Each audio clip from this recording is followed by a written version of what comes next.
like to call the meeting to order. Committee of the Whole at 6:30 p.m. First thing is roll call. Michael Murray, Travis Schulze, Richard Yerington, Present. Sean Sabinsky, Here. John Glenn, Here. Nicole Hart, Lamont Kiefer, Here. Nellie Pater, Here. Dean Peterson. Here. And then the next item is the report from the city clerk. No. The minutes. Make a motion to approve the minutes. Oh, why don't we do that? Yeah. Sounds good. I'll follow them with it. I was reading ahead. Okay. Looking for a motion for the approval of minutes from February 19th, 2024. Thank you. Second. First, Lamont, second. Is it Lamont or Dean? Both, I think. Dean? was Dean. first? And then Nellie. Got it. Any further discussion? All those in favor say aye. Aye. Opposed? Minutes are approved. Now it's your turn. Okay, good evening, everyone. Just a few updates from the clerk's office. In-person absentee voting does begin tomorrow at City Hall, starting at 7:30 a.m. And we'll be going through Friday at 5 p.m. And then next week, Monday through Friday, for absentee early voting. We did conduct our election worker training on March 6th at Rec Park. We had a very good turnout. I expected about 23 people. We ended up with 37. So we actually had a few extra poll workers attend, which was great. They're going to be on the agenda tonight and tomorrow for approval for the council. So we're always glad to have more join ranks to help out. We did send, as of when I wrote this, which on the 11th, that we had sent out 217 absentee ballots already, and so we continue to see more come in as the days go by. We send them out daily now as we get them, but we had 217 requests on file before the ballots were ready. So definitely busier in the clerk's office. We wanted to just let the council know we did fill the part-time deputy clerk position that Rachel had left, and she went to the county, and we did fill that. Mindy Schulze will be starting with us on March 24th. So it'll be great to have her. We'll get her up and running fairly quickly since it's kind of a busy time for us, so no time like the present. Got a lot going on. Bartender licenses are all going to be renewed over the next couple of months, along with liquor licenses, so you'll see a lot of renewals in May and June. And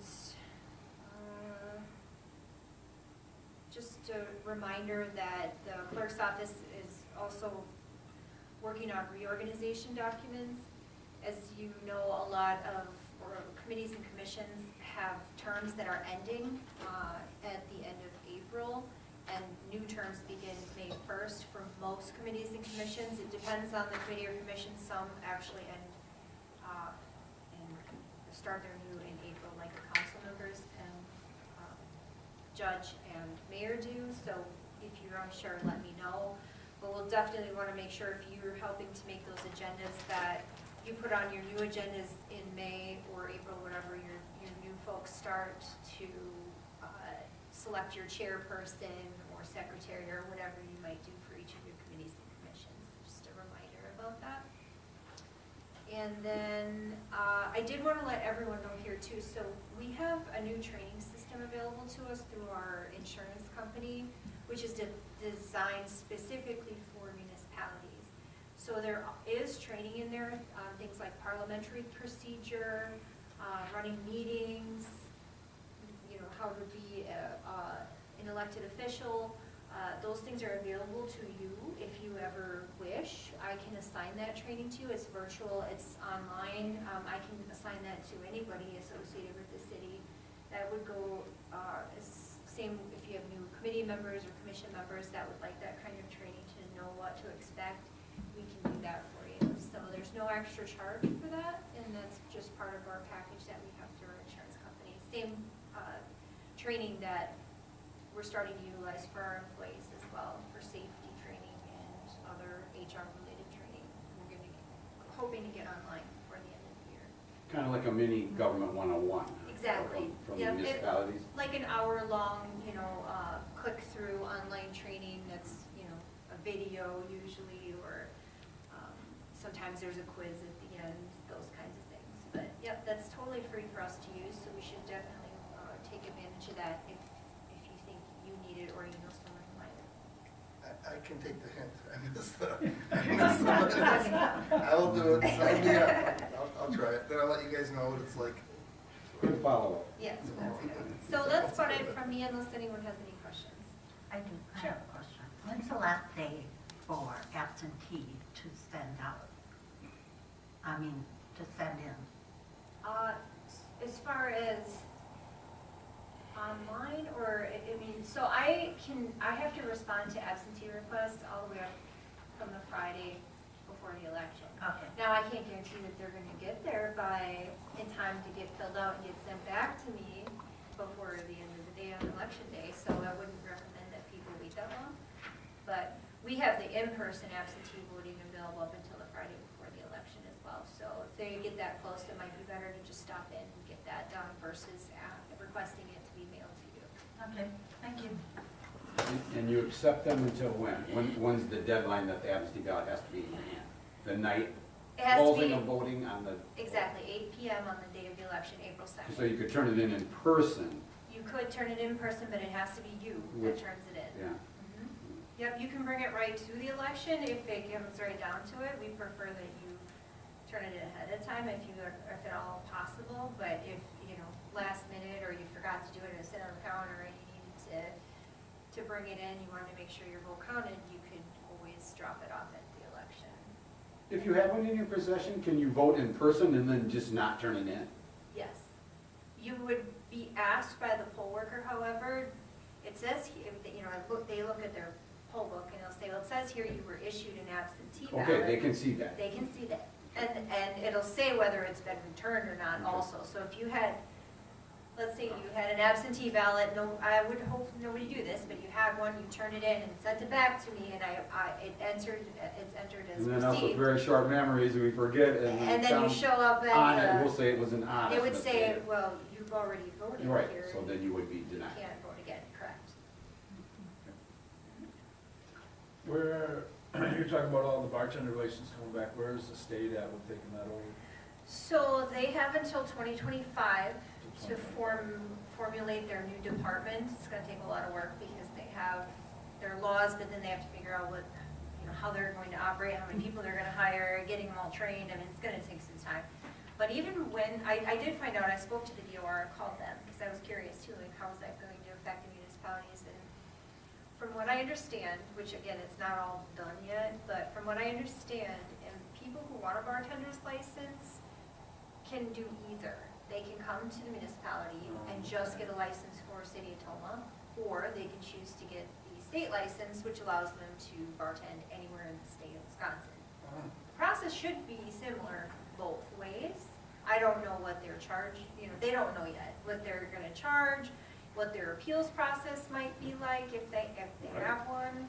I am not sure. I asked all those questions because I kind of wanted to know too, but they aren't quite prepared to answer them yet because they're still working on formulating their department. But they have until 2025. Because there are a reasonable amount of denials, so it's gonna be a Oh, I'm complex very process curious for them. how they're going to do that, and I will keep you updated as soon as I know anything. On the staff to Yeah, deal with. what we might consider denial, some other county might not, or some other municipality. They shouldn't, really, if they're Is there a using set the of- law. There is a very specific set okay. of standards Wondered that about that. is set by the state. That's the one I follow when I deny a license, and the police chief denies a license. But that I would imagine because it's statute, that's what they'll use as well. But I don't know how lenient they may or may not be on appeals. But And then what if one denies and then they go to the other? Is that gonna be on record and a recommendation to that other body? those are To be all determined. questions that I have as well, and I will make sure to let you know as soon as I get more information. Very interesting. Mhm, I definitely. would imagine that the statewide license is gonna be pretty cut and dried as far as requirements. while the local licenses have more of a leeway for appeals. I would tend to agree with you, just guessing based on what I know. I mean, they seem to be, I mean, there's going to have to be a very rigid and specific process if you're processing licenses for the entire state. So I would imagine, like you said, they'll probably be very black and white with whatever the law states. But that's just conjecture. I don't know for sure. To be determined. Just guessing. Could you tell me, what's this 2% fire dues? The 2% fire dues is something that we do every year.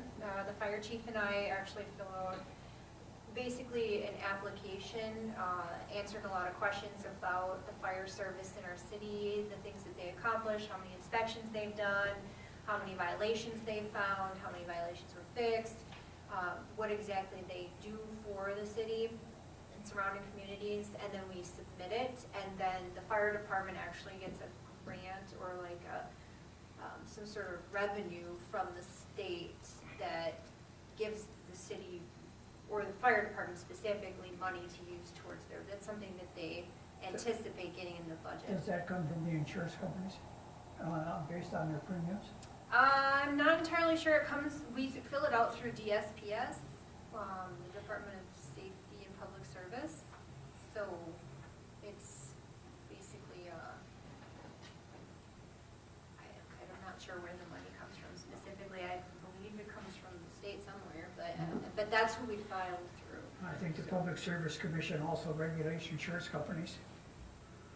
Right, I'm not sure where exactly it comes from, but we want to make sure to do it every year because it's usually a significant amount of money towards their budget every year. I think last year was like $37,000, which is not a small amount of money for them to use towards their operating expenses. It's called dues, so is it something that we owe, but we file, and because we do well, we don't have to pay, or? I'm not entirely sure. It's called 2% fire dues. Yeah, that's what they call it, and I don't know why. I'm sorry. Maybe Chief Adler would be more knowledgeable about the subject. It's just something that I assist with each year, and it's required to have both of us sign to send in. Anything else? Okay, thank you. Thanks. Next item, Molly, Treasurer's Report. Or cash and investment schedule. Good evening. We are working on the second installment of taxes, which is due March 31st. Also, all pet licenses, dog and cats, are due on the 31st as well. And today began our audit, so I have been wrapped up in that. I have included the cash and investments report for your review. And I'd be happy to answer any questions.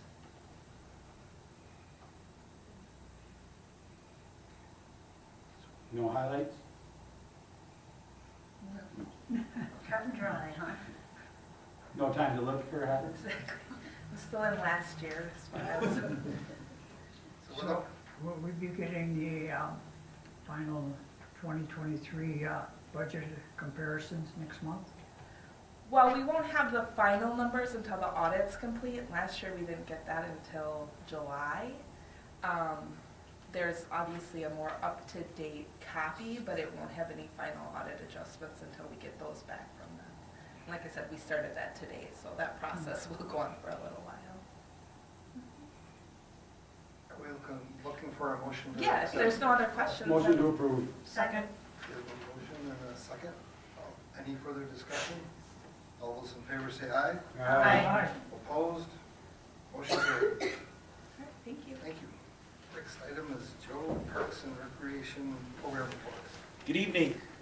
Start with the Parks Department. Just been busy with cleaning up the parks. Actually been a busy month of just park users and garbage and things like that with the nice weather. So it was nice to see. So doing some of that and looking forward to spring cleanup coming up here in April. Sports complex, the outdoor area there at Flair. We're moving along there. If you haven't been out there, it's a lot of progress. Looks like the turf companies will be turf company will be here in early April to install the synthetic turf for the game field, for the big field, and continue to work on that project. The staff's been helping and working at the recreation station there on Arthur Street. We had some flooring put in, coating on some of the flooring last Thursday in the bathrooms today, so we did decide to do some major updates to the restrooms at that facility, so we're just trying to finish that up this week. So we're probably about a couple weeks away. We're just waiting for a couple pieces of equipment, and we're just about ready to open the doors for some programming there, so we're getting closer to that, so we're super excited.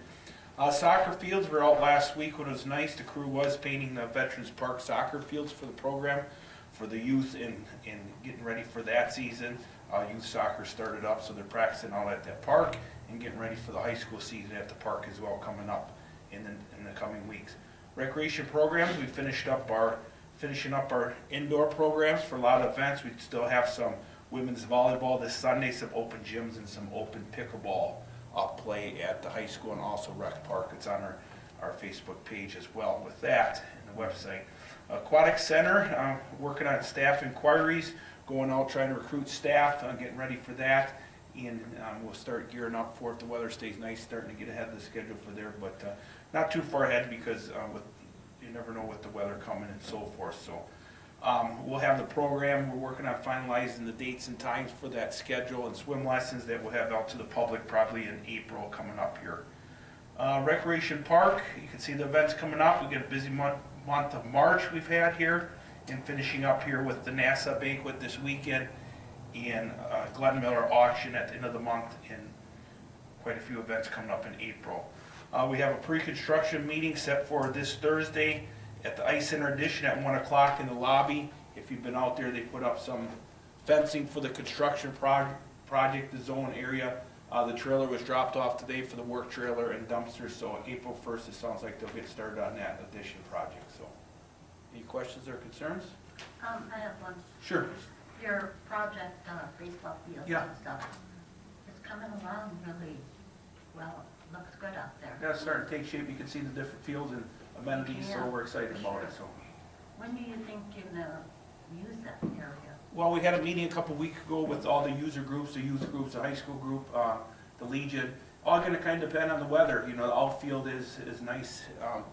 It's not sodded, so it's just planted seeds. So it's all going to depend on the outfield how that comes in. So we don't want to rush it. All the groups are on board that we don't want to get out there too soon because we want to see a nice finished project, nice finished product out there. So we're just, you know, time will tell. It's coming Late along. summer, fall, but Maybe Kinda next spring, see. yeah. for sure next spring though.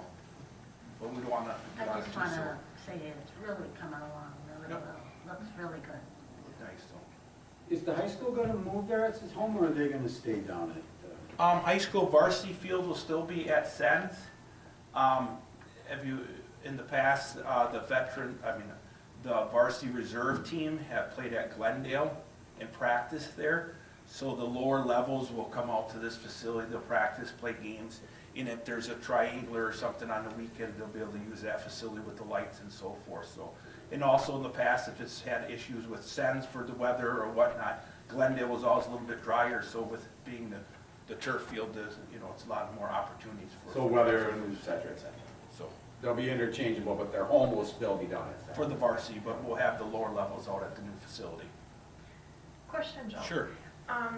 The first Tuesday of the month, is the gymnastics still meeting out at the green building? Gymnastics for the high school and middle school have all finished up. Currently, we do not have a youth program. We don't have a coordinator or supervisor for that. So Okay. that's still kind of on hold but right now, we don't have any activity up at the exhibit, but we still have all the equipment set up. Okay, do you have any other activities in the foreseeable future that is going on at the same time with Second Harvest? Well, all kind of depends.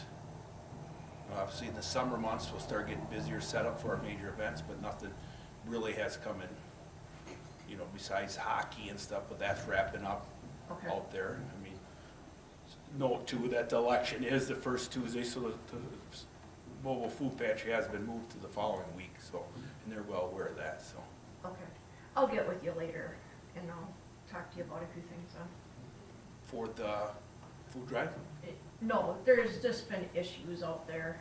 With traffic flow? Different, not only with traffic flow, but there's been issues like with, people going into gymnastics. And then I know that night there was issues with that, and then we let the hockey players go in because I knew they were coming from the high school. Yeah. Which I didn't have an issue with that because we left a roadway access for them to come in. I think it was just a matter of attitudes of who had the right of way, Oh. and that's why I wanted to talk. Yeah, about we'll work through it together. I know this last one was a really big one. It was packed out there, so. Yeah, it you was know, We bad. just gotta make sure all users are working together, to keep that place open for other users, as well as, meet the needs of that event, so. Okay. We'll keep working together on that one. All right, well, thank you. Next item is Kirk Public Works and Utilities Director report. Good evening. The crews have been out on ET, the construction project that's getting started on there for tree removal. We have completed that. Work was proposed to start today. It has been pushed back to the 25th that week. Staff were also able to help the wastewater treatment plant with help hauling the sludge. Kind of limited our use of outside contractors, so that was nice to work together on that. They're also out working together on the storm sewer, cleaning the inlets and removing a lot of debris from those inlets throughout town. In writing this, we had hopes that weather would hold out and start some crack sealing. Things have turned a little bit cooler now, so that'll probably be delayed. And then we are also actively recruiting for a truck driver position. Sewer department operations are normal. We were able to get the UV system installed, and training will start on that this week. Water department, similar, operations are normal. We're still working on the lead service inventory. Out of the 3,459 services, we're down to 159 that we still need to identify. So they've done an excellent job on getting out there and getting those services in the system. The night of the fire downtown, we did have some issues. One of the wells did go down for a short time. We were actually losing ground with the amount of water that's being taken out of the system. They did react very quickly, and we got that turned around, and there were no issues, just a little bit tense moments is about all in the moment too. We did go through a roughly 1 million gallons that night. That's what our normal usage is for an entire day, so gives you a little idea on the activities for that. Andrew Strait has moved from the street department to the water department. He'll be starting as an unlicensed water operator, and look forward to him making that transition and working out. And the lake committee, we have a meeting scheduled for the 25th at 2 o'clock, more than likely in the council chambers. And that is going to be a fairly big meeting for the lake committee. We have a number of DNR representatives coming to that, and would like the public to attend, just so they know what conversations we're having with our state entities, and hope that they can give us some ideas for managing our lake. We're dealing with vegetative issues on and off throughout the years, but we're hoping to try to stay out ahead of that and try to do what we can to manage that resource to the best we can. So invite everyone to that, 2 o'clock next Monday. Any questions? And just in addition to that, as chairman of the lake committee, that's going to replace our regularly scheduled third Thursday meeting at 5 o'clock, which would have been this coming Thursday. It's now going to be next Monday, a week from tonight. And so it's going to replace that meeting, and It is, we would like public input. This is one of the biggest meetings we've had now in several years.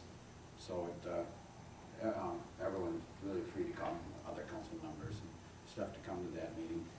We're doing it 2 o'clock in the afternoon, maybe a little odd time for people to come, but that's during the DNR's business hours, so that way we can get several of their officials while they're on the clock, because if we try to do it after hours, we tend to have problems getting turnout from them because they're tight budgeted and just unavailable at those hours.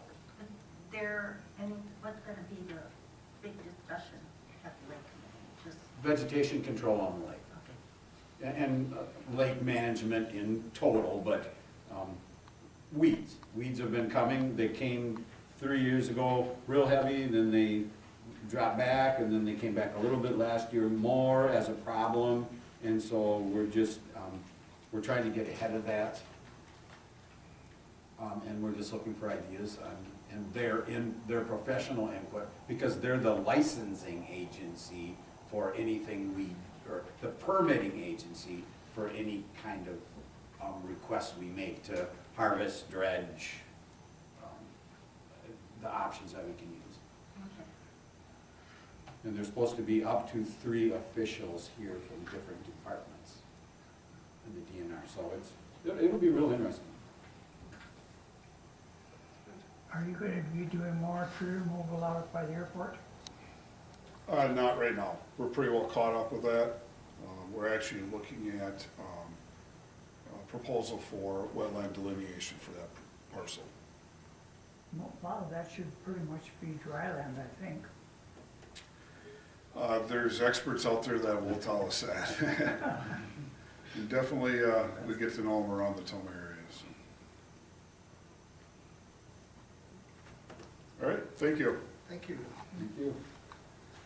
Next item is Chief Fulham, the Tomah Police Department monthly report, February 2024.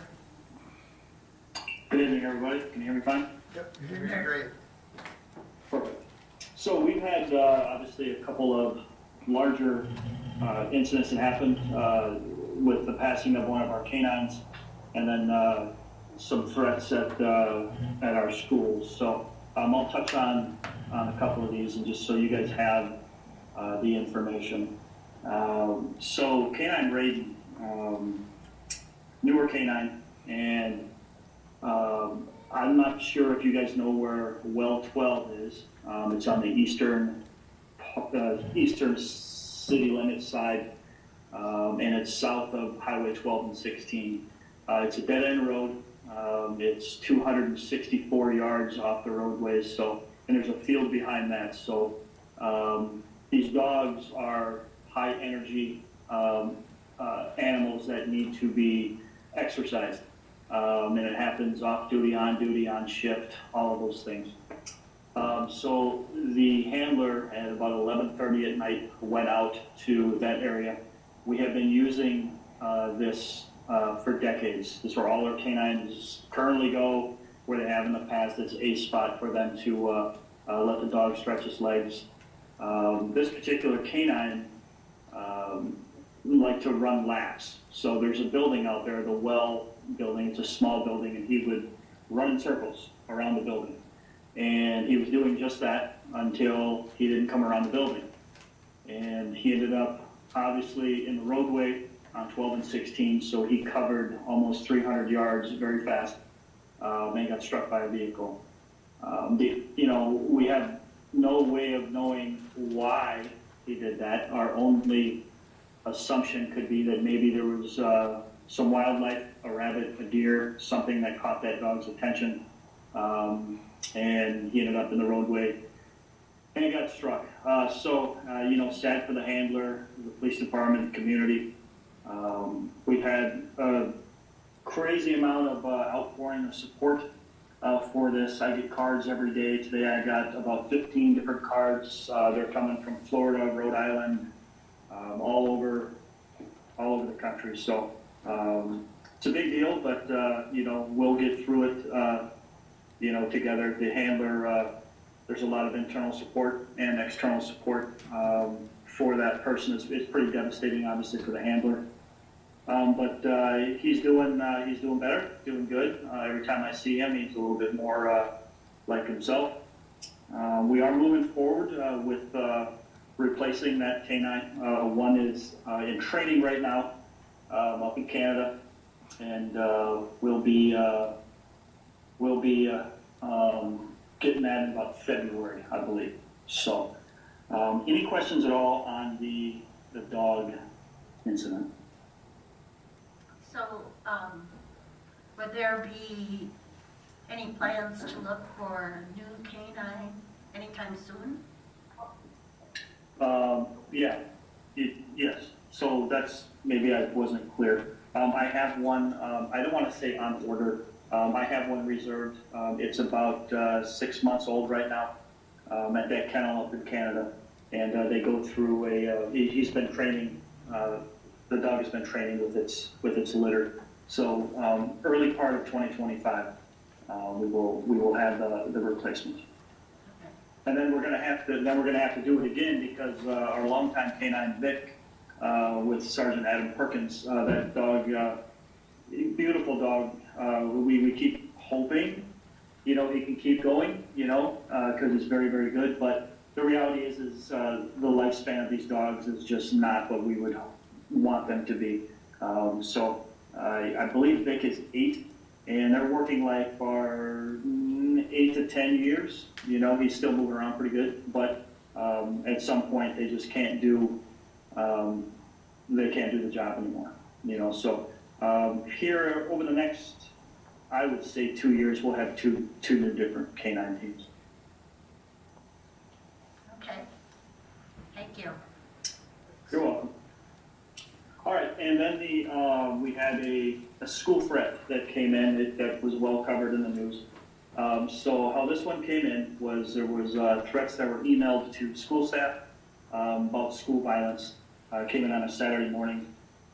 We quickly looked into that. Got assistance from the state patrol with some of their bomb dogs. We got DCI involved, FBI involved, and as it turns out, this email was sent to us with what's called the black web, the dark web.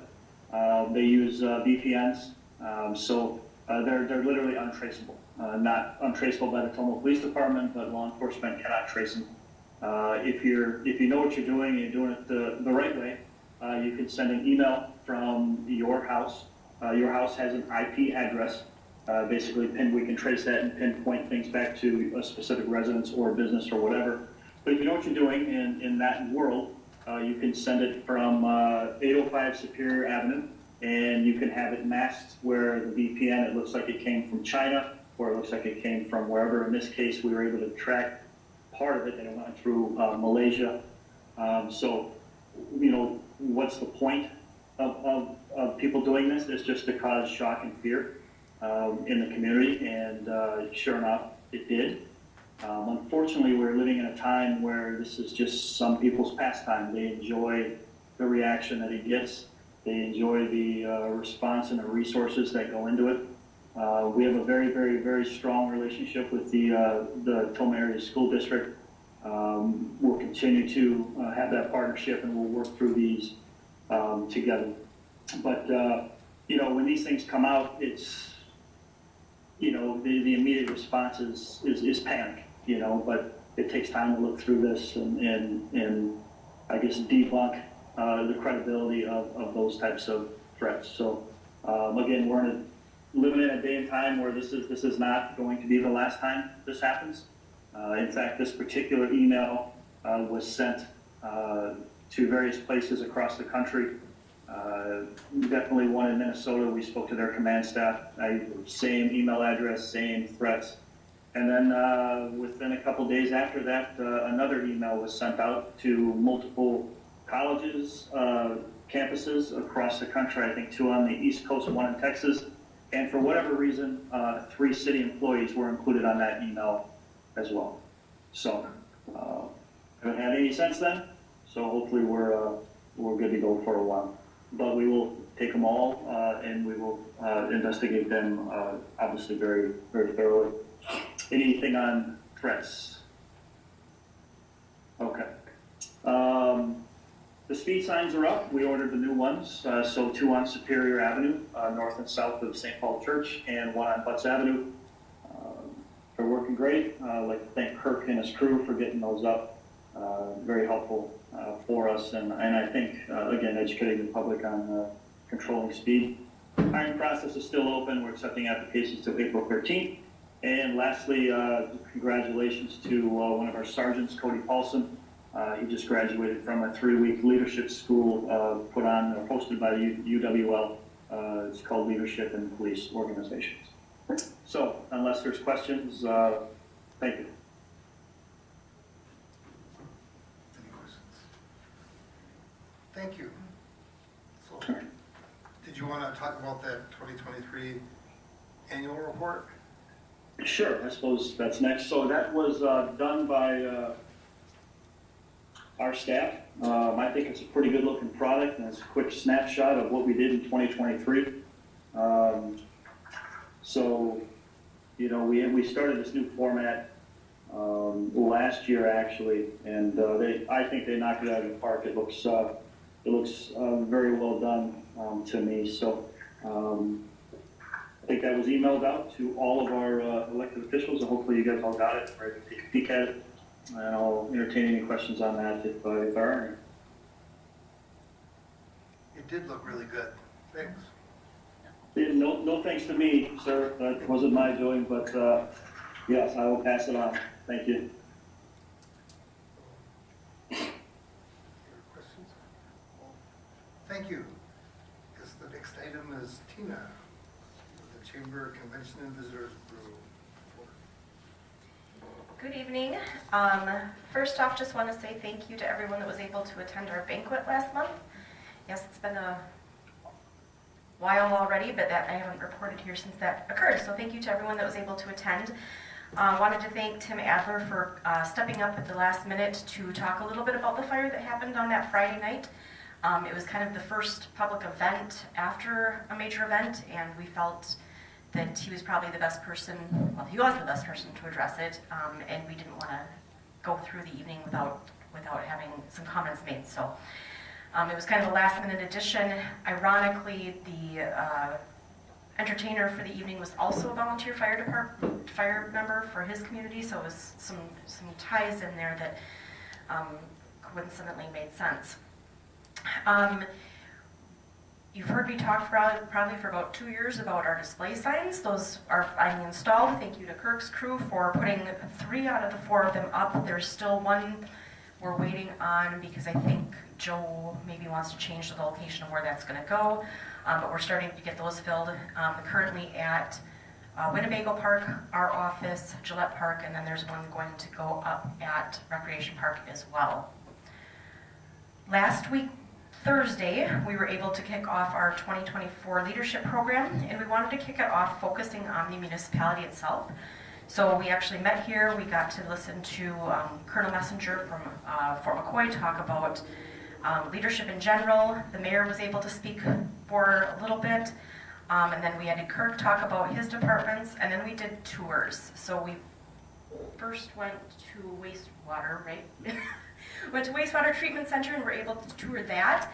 Then we went back to the police department and got to sit with the DECA students as well as our group and talk to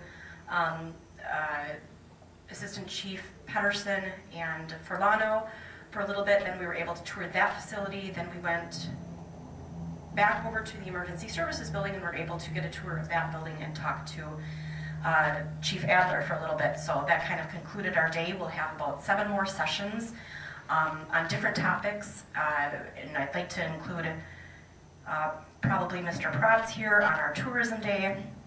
Honestly, there's so much content here that we could probably focus a week's worth of programming just on the municipality itself, but we wanted to touch on some of those things that you probably wouldn't necessarily get to always see unless you were part of the program. One of our major points of doing it is so that we've got, I think, 11 people in the program. Those are now 11 people that got to hear directly from leadership that can now say, well, this is why the city does that, or this is why the police department did that, and now have a little bit of those stronger relationships.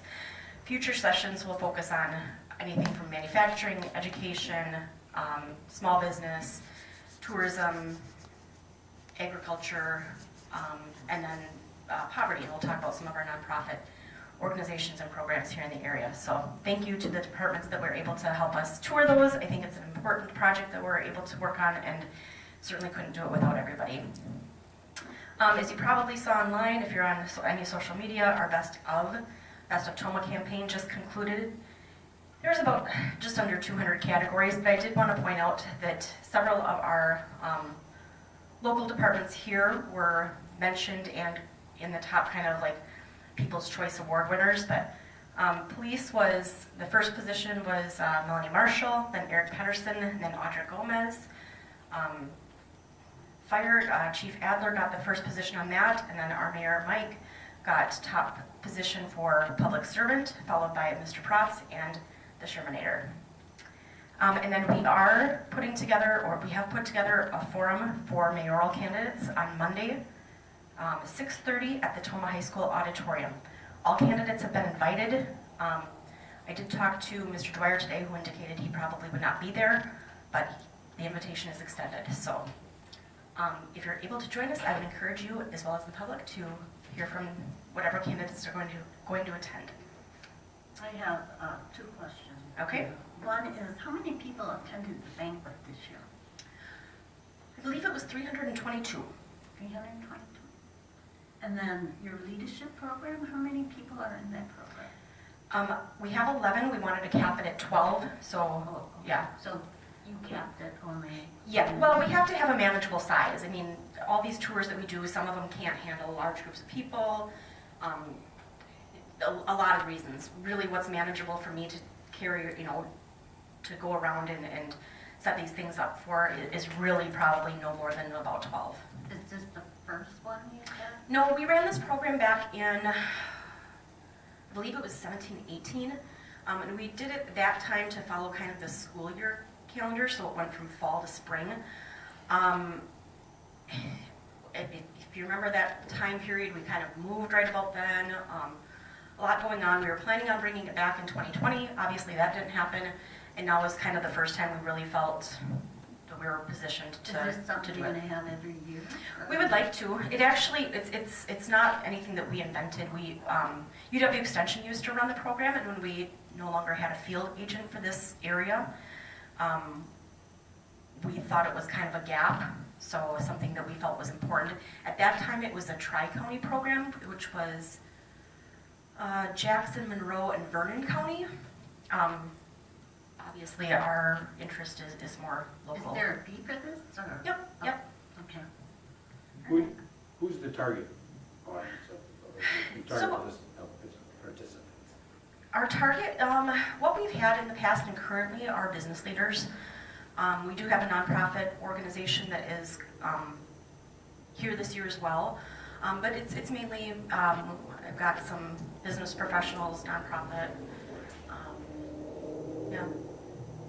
I mean, we've opened it up to the school district if they felt they had somebody that was a student or something like that. We didn't have any applicants for that this year, but typically it's people that want to network, want to know more about the area, and it's typically fallen around professional. Adult professionals. Adult professionals, sure.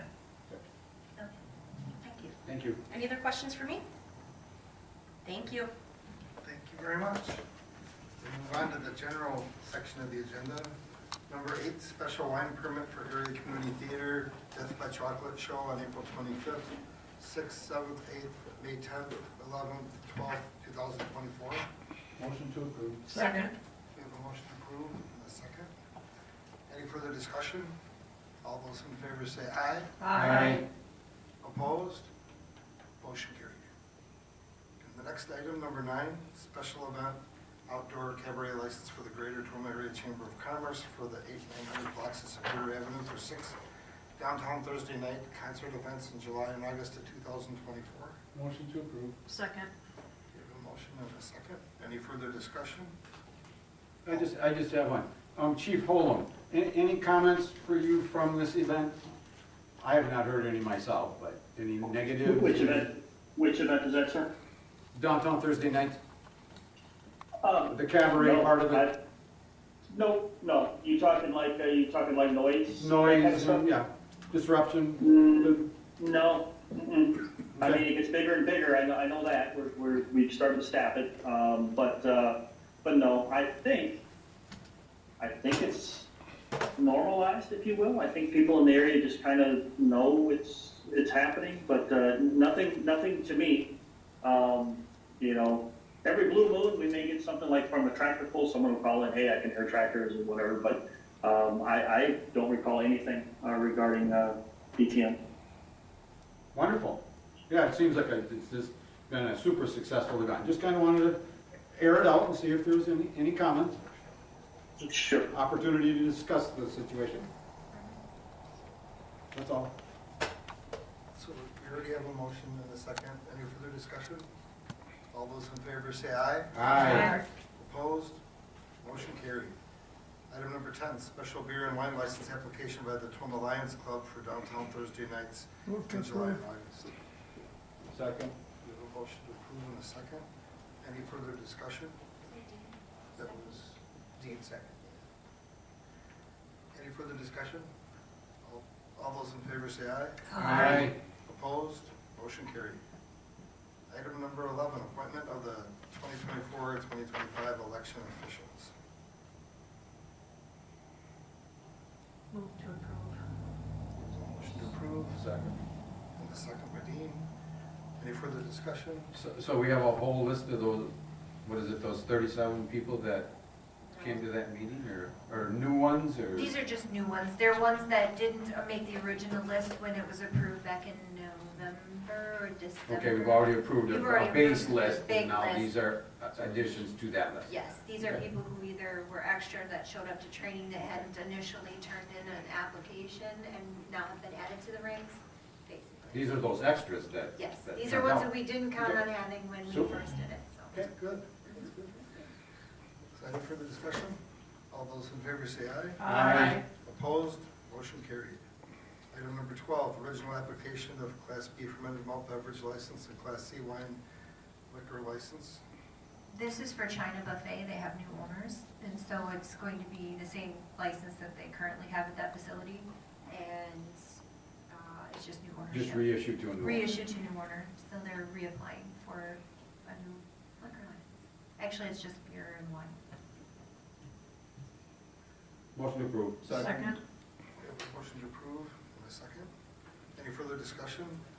All those in favor say aye. Aye. Opposed? Motion carried.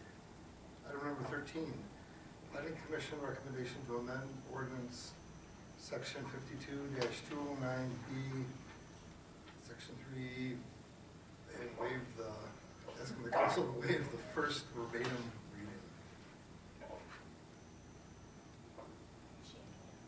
Shane can talk about that. He's on there. Good evening, everyone. Yep. Good evening. So we have a planning commission recommendation to amend the current ordinance to restrict fence heights in the street side yard of reverse corner lots. If you look at some of the illustrations that are attached to that staff report, it kind of identifies what a reverse corner lot, effectively what a reverse corner lot is, when your rear property line is essentially the side property line of the property behind you. Nellie's property is a good example of a reverse corner lot. Her front yard is on Monroe Street, her street side yard is on McLean. So to keep her street side yard on McLean looking the same as all the other front yards going down McLean, we wanted to restrict the fence height in those areas to be similar to what it would be for a front yard for all those other properties. So if you want to have a 6 foot in height in that area, it has to be 15 feet back. You can still have a fence in that area if you want, but it would be restricted to 3 feet if you want to go any closer than 15 feet. So that was the Planning Commission recommendation.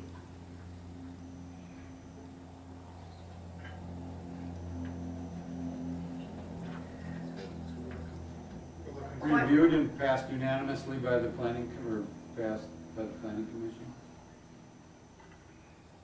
I think we have minutes, don't we, of all these?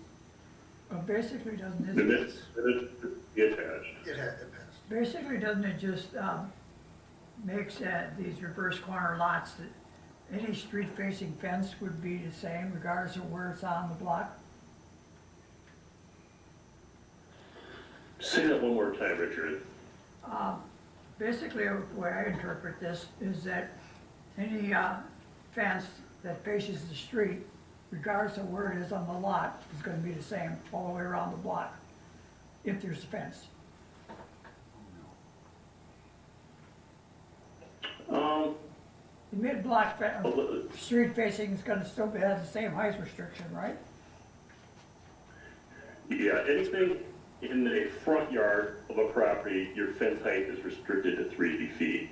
Now, let's say Natalie's property was facing McLean, and Monroe was her street side yard, then she would have a reverse corner lot. Then that fence on the Monroe Street side could be up to 6 feet, 2 feet off the property line. So it's only gonna be on the reverse corner lots, Richard, that this restriction's gonna be kicked in. So it's not necessarily every fence that's facing a street.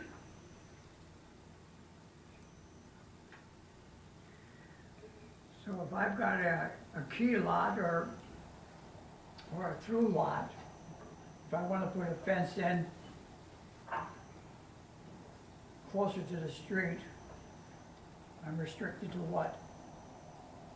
Anything in the front yard for what you would consider a key lot or an interior lot is 3 feet in the front yard. That's the restriction on height. Because you can imagine if all the lots on the block had 6-foot heights going all the way up to the front sidewalk, what that would look like. And you can see under the one illustration, it shows that white PVC fence on the corner of Hollister and Jackson. That fence was legal when it was built under a current ordinance. If that same one were proposed after this, that height would be restricted to 3 feet in that area from Jackson to 15 feet back.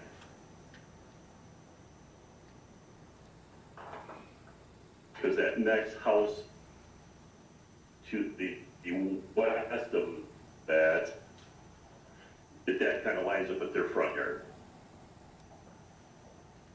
And it kind of creates an issue there too for driveways on those key lots and interior lots, if those fences are allowed to be 6 feet coming up to those. Well, it's also a site problem, isn't it, for traffic? Correct. Correct. So are these existing ones gonna be grandfathered, or? Yes, yeah, they're legal, non-conforming, it means they can stay that way, they can be repaired, they just can't be replaced.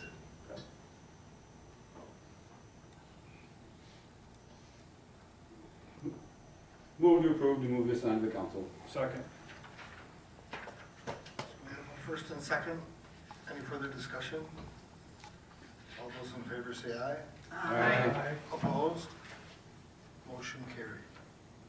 Next item, Planning Commission recommendation to amend the ordinance 52-74 and 52-82, sections 7E and H. And make a recommendation for the council to waive the verbatim first reading.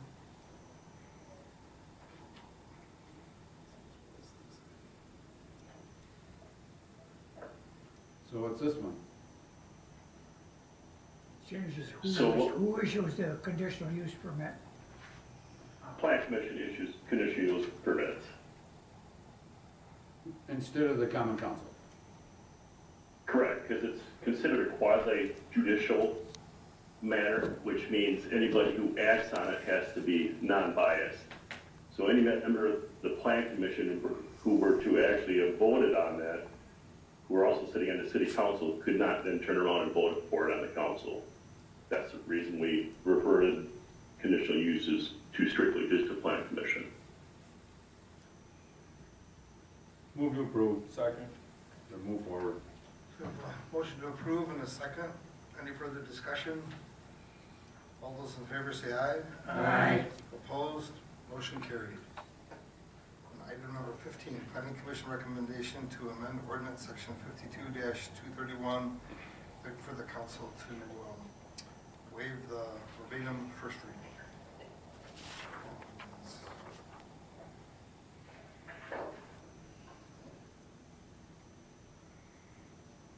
I can give a brief explanation on that. So currently, when construction companies, developers want to use a crane on site, just about every crane that's going to be used in the city is going to be in violation of our airport height ordinance. And past practice has been for those developers, contractors to have to apply for a permit, have it denied, and then apply for a variance to the Board of Appeals. And the practice has been that the Board of Appeals has typically granted variances for those structures because they're temporary in nature. But really, variance isn't really the proper tool for those. If our intent is to allow those, then a variance isn't the proper tool. In other words, we shouldn't be granting the same variance over and over. When we do that, we should look at the ordinance. If our intent is to allow those structures and find a way to allow those. And in this case, it would allow those on a temporary nature with approval by my office. Move to approve. Second. So we have a motion to approve and a second. Any further discussion? All those in favor say aye. Aye. Opposed? Motion carried. Item number 16, Planning Commission recommendation to amend the ordinance section 52-40-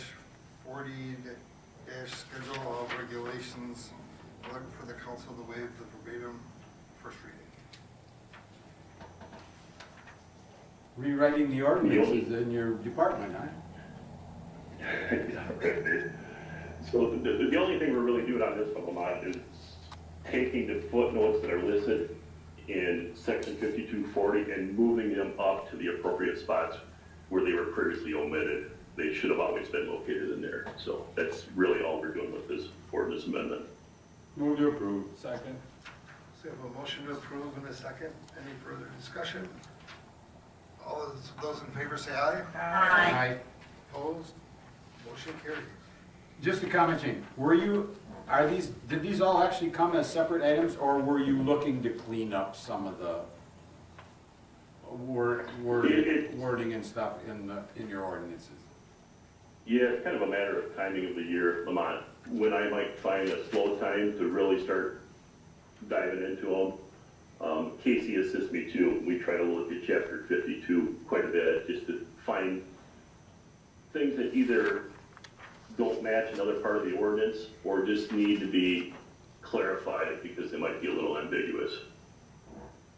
Are you sure the use of the word slow time was a good use of words there? I thought I talked to you earlier today and I didn't hear slow time in that conversation. Slower. Thank you, Jane. Thanks. So the next item number 17 is resolution authorizing the payment of monthly bills. Authorized payment of monthly bills. Second. Looks like we're gonna pay the bills if we can get. Any further discussion? All those in favor say aye. Aye. Opposed? Motion carries. The next item, number 18, request for approval of lease agreement between the City of Tomah and the Public Housing Authority at 107 East Milwaukee Street, an update of lease agreement for Anthony L. D'Amico at 109 East Milwaukee Street. Move to approve. Second. So we have a motion to approve and a second. Any further discussion? I do have a question though. Revenue of $750 per month, and it's gonna change from $690. Is there a reason for that? Just curious. This is on the Tomah Public Housing, please? Yes. Sorry. Wasn't necessarily prepared to talk to this, but they used to pay a portion of their rent from Tomah Public Housing and a portion of their rent through CDBG, so for the city. With the transfer of the CDBG back to my office, they didn't feel comfortable taking on the entire amount of rent, so we negotiated a higher rent, but not quite where it was. Okay, thanks. Good explanation. Good explanation. So we have already the motion to first and second. Any further discussion? All those favor say aye. Aye. Opposed? Motion carried. Item number 19, approval of temporary Class B license application by the North American Squirrel Association to sell fermented malt beverages and wine at the Tom Wopat concert at Recreation Park on May 4th. Motion to approve. Second. So we have a motion to approve and a second. Any further discussion? All those in favor say aye. Aye. Opposed? Motion carries. And item number 20, ordinance amending section 44-181, section 1, operation of ATVs and UTVs in the city of Tomah. We have the first verbatim reading. Actually, we're asking if you would if it's okay to recommend a first reading, second reading, and adoption at tomorrow's council meeting. So this was in February of 2024, so last month. You guys had a discussion about this with the Roadrunners ATV Club, I believe, came to speak to you, and you had all had a discussion. Didn't seem to be a lot of pushback on the change in this particular ordinance. So we just put it on there. If you don't, you can do whatever you want. But I want to make a motion to deny it, have discussion. okay. Well, I mean, that's of course your prerogative to This do is the whatever. one we discussed where we were talking about just changing the hours of they can run them, correct? Correct. Yes. Opening it up to 24 hours a day Right. Yes. instead of having a limitation. So does that mean it's tonight, or are we looking to see just a? Well, this is Just just move a it on. recommendation to council. Oh, The council okay. would do whatever the council wants. I make a motion to approve it to the council for tomorrow night. So I second it. So we have a motion. So to Nellie- deny. I have a motion on the table. Nellie already had a Nellie has a motion. motion to deny, so do we have a second? I'll second. And a second? A couple of things I want to say about this. Sure. I have gotten used of having ATVs in Tomah. It took me a while. This was not something that I approved in the beginning. However, I was comfortable with the 8 to 10 because that gave them an opportunity to use their ATVs. And then we did it from 6 to 10, then we pushed it back from 5 to 10, which I'm comfortable with. Having the ATVs 24 hours, for me, that would, and for my constituents, this is something that's very sensitive to a lot of people. Having ATVs 24 hours, 7 days a week, in the summertime, when you're, have air conditioning, people are outside, and we have to listen to this. I know a lot of people in my district don't like that idea. I've had some input from them, because I approached them to see how they felt about it. Another thing is having ATVs for them, most of the ATVs, face it, it's to go to the bar and to have a drink, which is not a problem. But when you're there and you continue to drink and then having to drive these vehicles back home, I feel not only is it a safety for the people that are driving it, but also for the people that are on the road. I don't have an issue with having the ATVs. I've gotten over that. However, having it 24 hours, 7 days a week, constant. Now, we have a curfew of 10 o'clock. Are they still out in the road at 11 o'clock? Yes, they are. And I can hear them. So I know that they're not off the road at 10.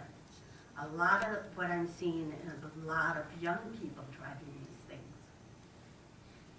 You know, some of these people come into Tomah and they use our restaurants, our bars. However, they have to go home. And if they're sitting at our restaurant and our bars at night, and then they have to drive home with these things, is not something that I would like to see anyone get into an accident on. And there has been accidents. There was just one in Sparta just the other day. 17 years old. 17-year-old girl just got killed.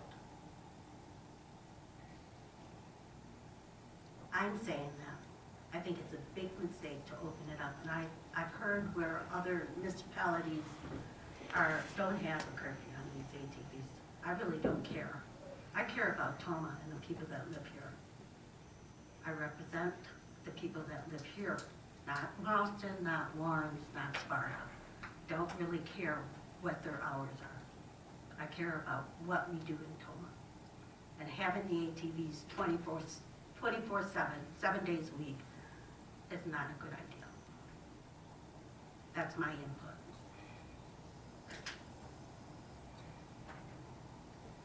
Any other discussion? It was my understanding that people who came to us, the request was made by people driving to and from work, not our people and longer times. And I have to admit, I'm a very poor, small sample of the amount of people that are out in bars late at night, but a couple times that I drive through town at 10 o'clock or later, most of them are closed. They're not even open anymore, so I'm not sure that late night bar scene is I wasn't here. relevant They to. don't have an ATV, they're gonna have a car, so they're still gonna be driving. I can't believe that people don't have their vehicle and that cannot use their cars to go to work. 7 days a week, I can't believe that. I mean, ATVs has been coming to people using them to go to work. This is supposed to be recreational use, not public transportation. These are what they're used for, recreational. That's why we allow them in here, is for recreational use, not transportation going to work and back. So I have a question. What was the main reasoning that they wanted it opened for all hours? Drive to and from work. And, Second, third shift. and it was to match the state statute, because there is no time limit. So then when they first came to us, why was that not presented right away? I think, from what I understand, didn't Tomah put the restriction Yeah, on we it put the themselves? restriction on. Right. Yeah, that Tomah put the restriction on. The But original request is just to be able to drive. I guess I just can't see, okay, you've got people that are working second, third shift, not my problem. You know, if they wanna drive them, work a different shift, drive a different, you know, get on a different shift so you can drive them and drive them safe. You know, it should not be our, you know, it shouldn't be back here again for another discussion for operational safety. And I think a lot of these ATVs are being used not only by young people. I see young people on these, 17, 16. And UTVs, I have a hard time. The ordinance ATV, requires a UTV. driver's license. Pardon? The ordinance requires a valid driver's license. Who checks it? Police department don't stop anyone. They don't have They stop the them, man as soon hours. as they stop somebody driving a car. They don't stop them unless they see a violation. It is a violation when you see somebody younger than 17 on a UTV, and I've seen it. Chief Holm, you have any input?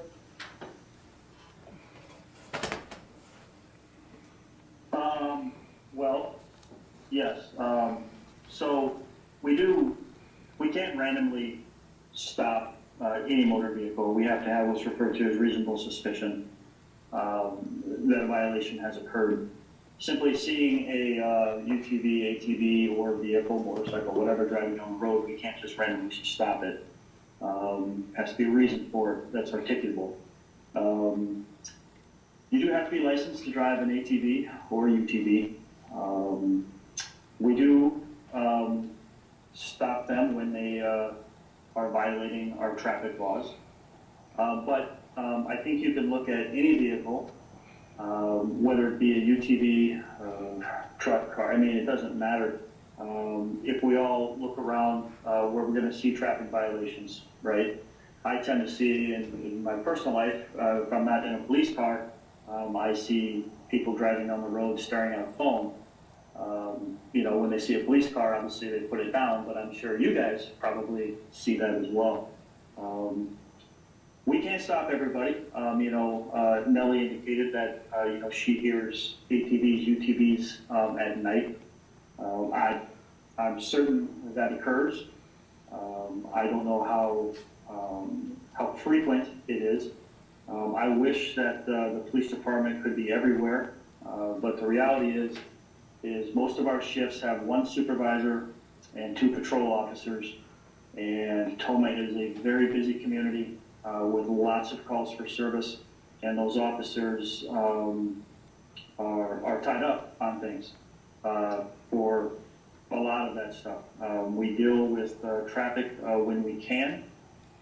It's one of the reasons why I'm a big proponent of like the radar speed signs, things like that. They're what we refer to as force multipliers for us. It frees up some officer time to deal with some other stuff. So I wish I had the background on the UTV, ATV ordinance. I was not part of any of those discussions when it first went into place. I suspect that a curfew was put into place as kind of a, kind of an allowance, because it was a pretty contested thing. But I can tell you that we don't have an overload of ATV, UTV complaints, but I'm not saying that we don't. We deal with them, but I think one thing to keep in mind, and I mentioned this last month, was that these ATV groups, I think it's called Roadrunner, I could be wrong, they actually report these things to us as well. They, in fact, are probably our biggest complainant on ATVs and UTVs not being operated properly or safely, because they recognize the privilege that it is to operate these in the city of Tomah. Unfortunately, we not everybody's in this club, and some people will just, they're the rogue ATV, UTV driver, and then, of course, they're setting an example that gets noticed, and it's not a good one. That's, I guess, my input. I don't, I know, I'm not going to share an opinion, I guess, on whether or not I think it should be or shouldn't be, and I'm not sure that's what you're asking of me. But we have not, I can only talk about facts, is we have not had a large amount of dealings and complaints regarding the ATVs and UTVs.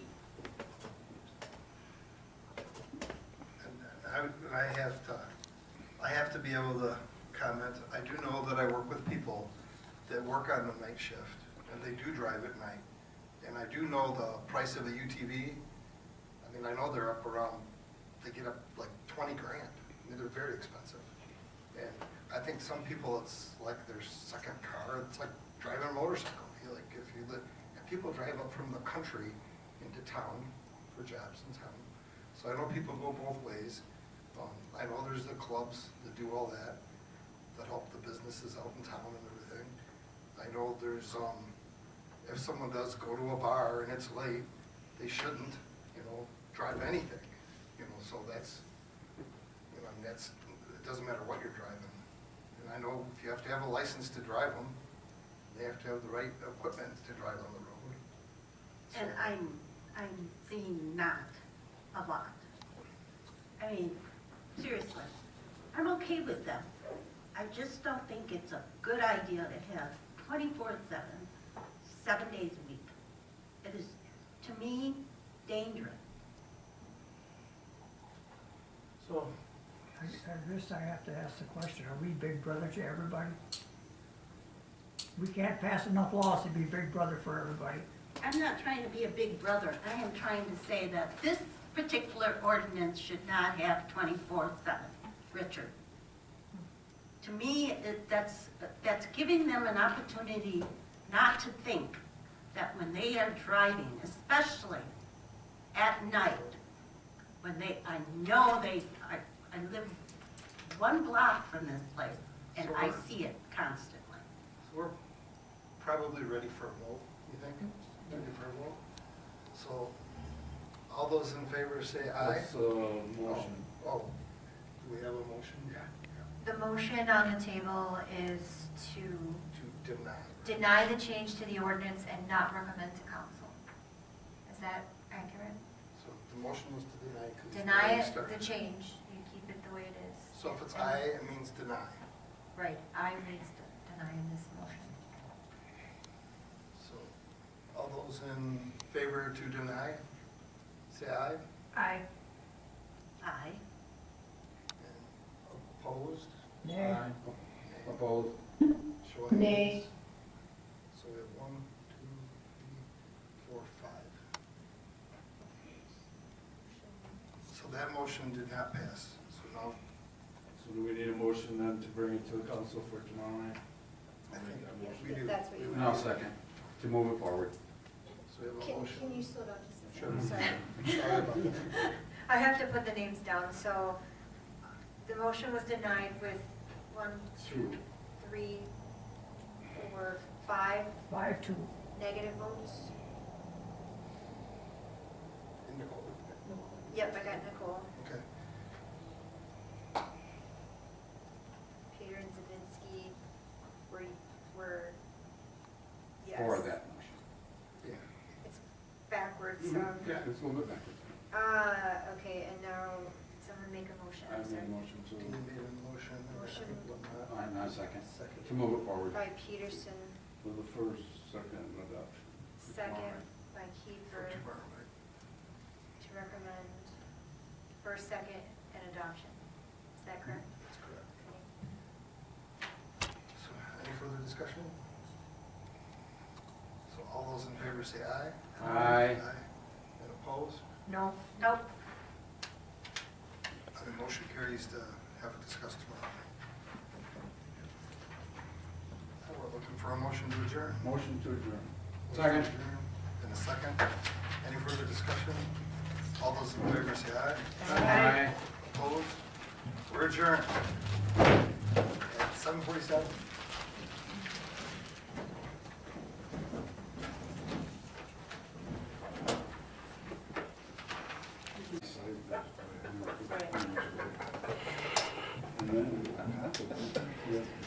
And then, all right. We will call the meeting to order. We will start with the Pledge of Allegiance, please. I pledge allegiance to the flag of the United States of America and to the republic for which it stands, one nation, under God, indivisible, with liberty and justice for all. Roll call, please. Michael Murray, Here. Sean Zabinski, Here. Richard Arrington, Present. John Glenn, Here. Nicole Hart, here, Lamont Kiefer, Here. Nellie Pater, Here. Peterson, Here. Travis Schulze.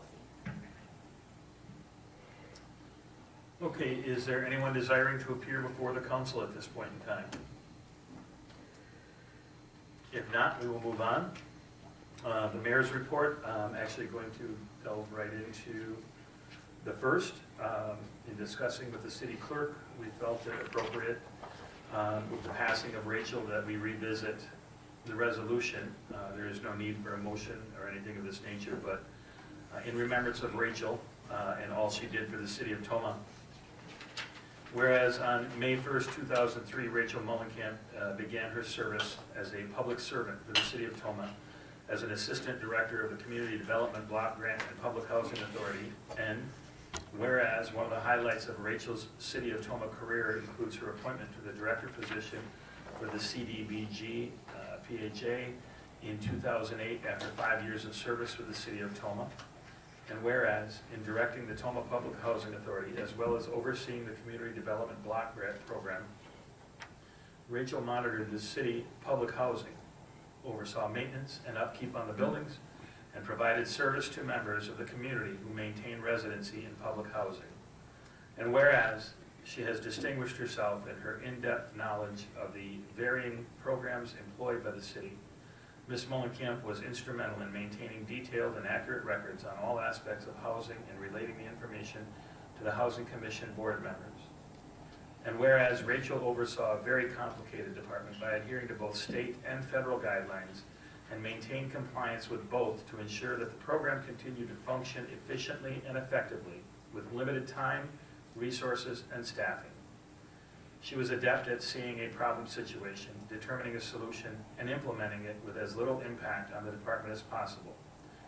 And whereas her colleagues knew her as a dedicated, reliable, consummate professional with positive attitude and impeccable communication skills who promoted a safe, secure, and attractive living environment for all citizens using public housing facilities. Now therefore be it resolved that I, Michael Murray, Mayor, City of Tomah, do hereby express my sincere appreciation and gratitude for Ms. Mullenkamp's dedication and commitment to the city. And may you rest in peace, Rachel. Thank you for all you did for the city. The city is a better place because of you.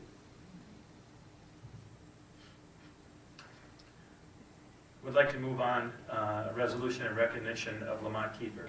Lamont, I know that we haven't always agreed on everything, but I will always, always appreciate the conversations that we've had.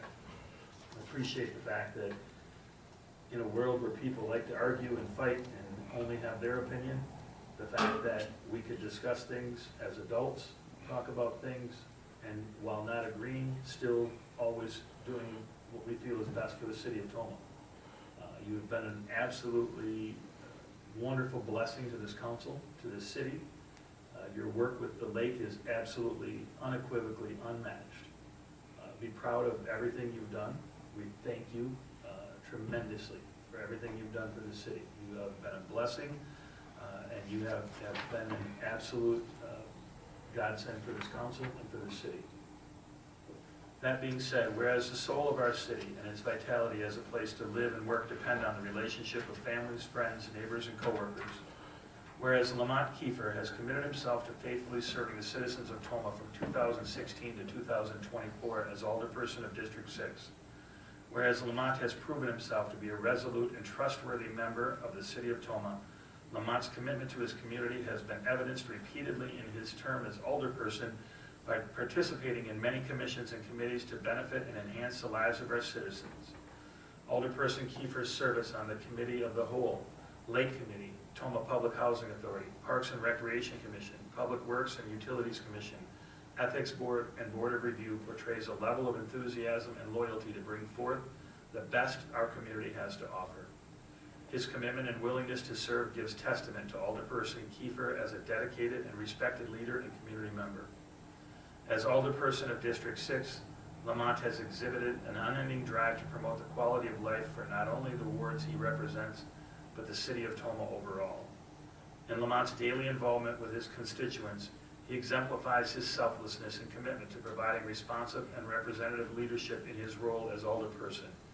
And whereas in appreciation for such dedication and service to our community, upon his retirement as alderperson of District 6, the following is submitted to record. Now therefore be it resolved that on behalf of the city of Tomah, Alderperson Lamont Kiefer is commended for his outstanding contribution to our community. The mayor and common council of the city of Tomah do hereby express their sincere appreciation and gratitude to Lamont for 8 years of dedication and service to the citizens of Tomah, to the citizens of the city of Tomah, and extend their best wishes for his health and happiness in the future. I would entertain a motion. So move. Second. We have a motion and a second. Any discussion? All those in favor? Aye. Opposed? Motion carries. Abstain. Thank you very much, Lamont. Very much appreciated. Yeah, I enjoyed the time. I'd like to thank the citizens of District 6 for letting me have the privilege of serving them. All the past and present council members, mayors, city staff. It's just been wonderful, and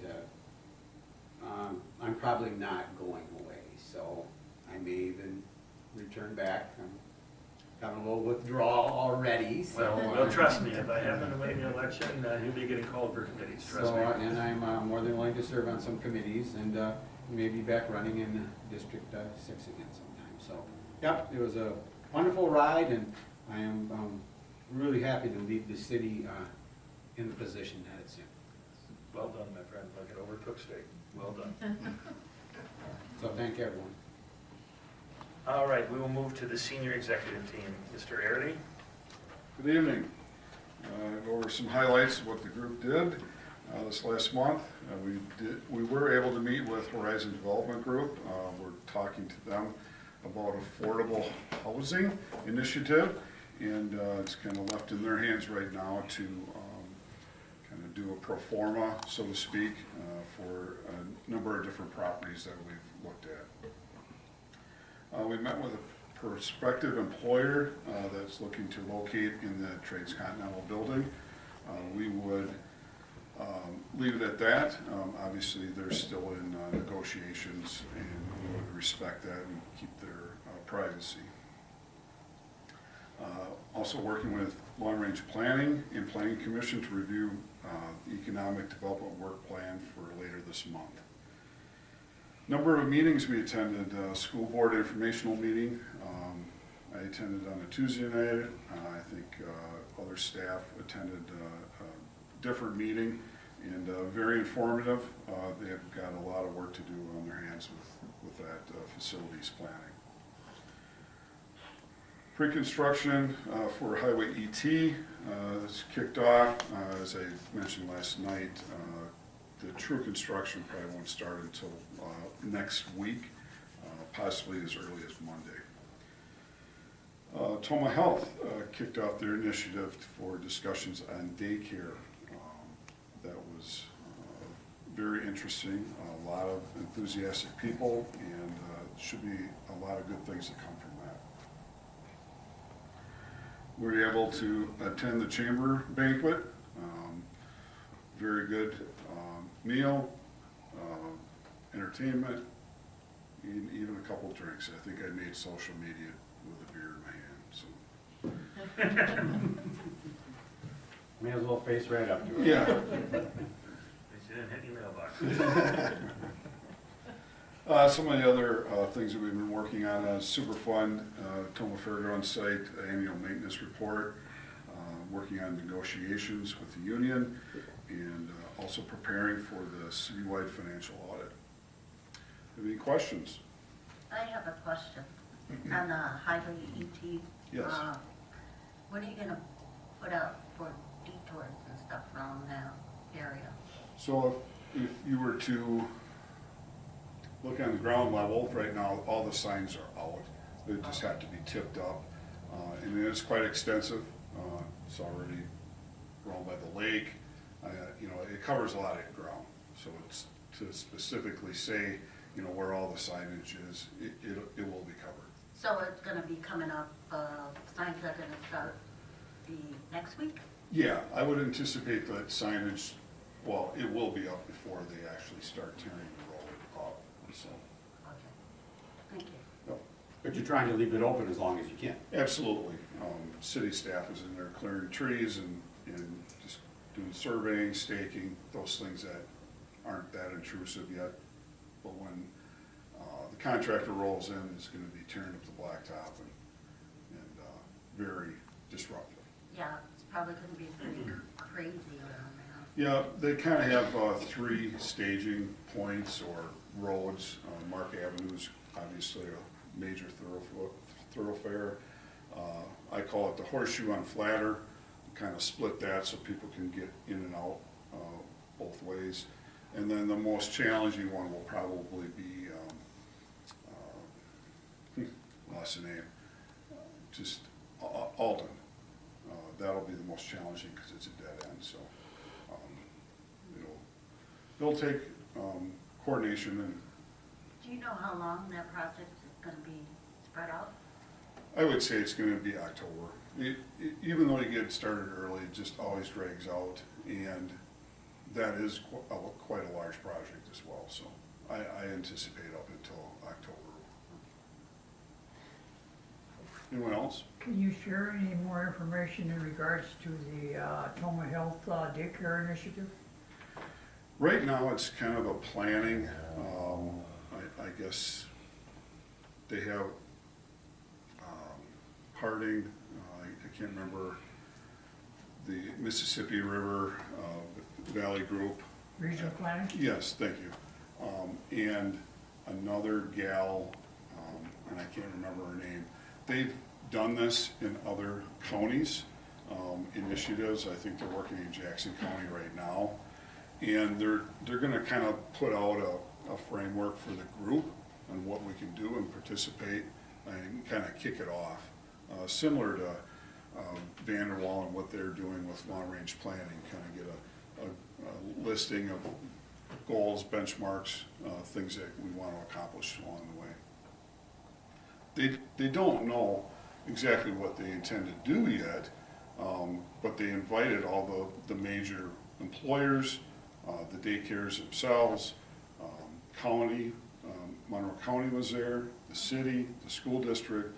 So you have all those people that really need to be at the table and start the process. That was the first meeting, first discussions. It'd be interesting to see what comes out of that. Yeah, I think the theme was everybody agrees that there are issues, whether it's employers or the actual families. So the theme was very positive. No one said, no, we don't have a problem. We all need to start working together to try to do something about it. Yeah, there's several issues there. There's the issue of quality, the issue of availability, and the issue of cost. I think I probably heard all those at the meeting, yeah. Okay, any other discussion? Thank you, sir. Thank you. Moving on to public safety. Good evening, Tim. Good evening, everyone. I'll try to be somewhat short and brief here. I got my monthly and annual report here this evening. We'll start all with the fire department on the monthly report. We're currently at 38 members now. Staff that includes Deputy Chief Lakely and myself. We recently onboarded 6 new firemen. They are Daniel Amberg, Ryan Fisk, Mike Forlines, Jeff Vierick, Nick Amberg, and Jared Vanderloop. So going to be a great fit to the department. We're excited to have them. They've been onboarded here for a couple of weeks now. So next, unfortunately, we suffered our first structure fire of the year at 1102 Superior Avenue.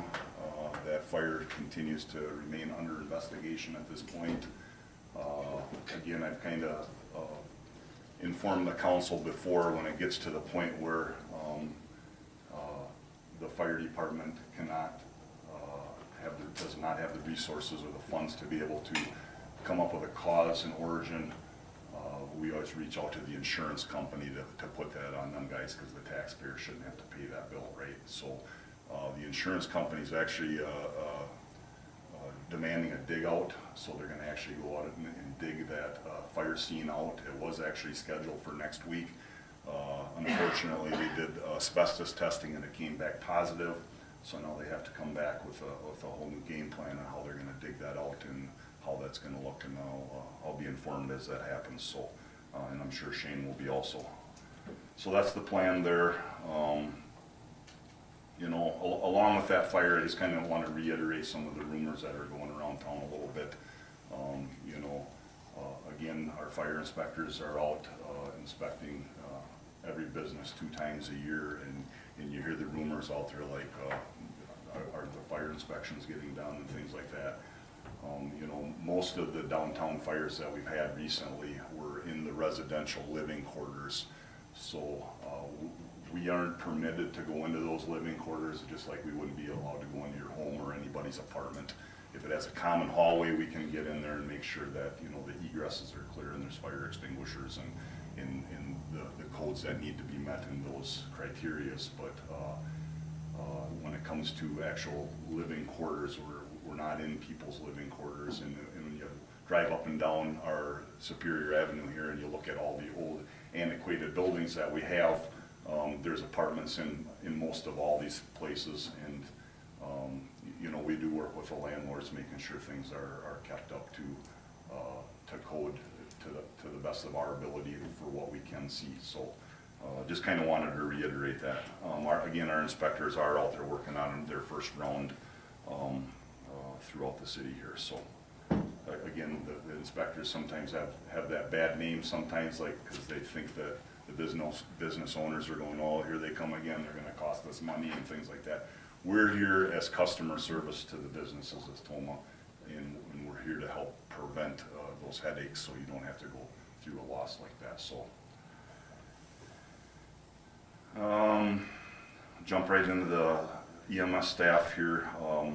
We recently had a full-time position opening. We filled that with a lady by the name of Mara Godey. She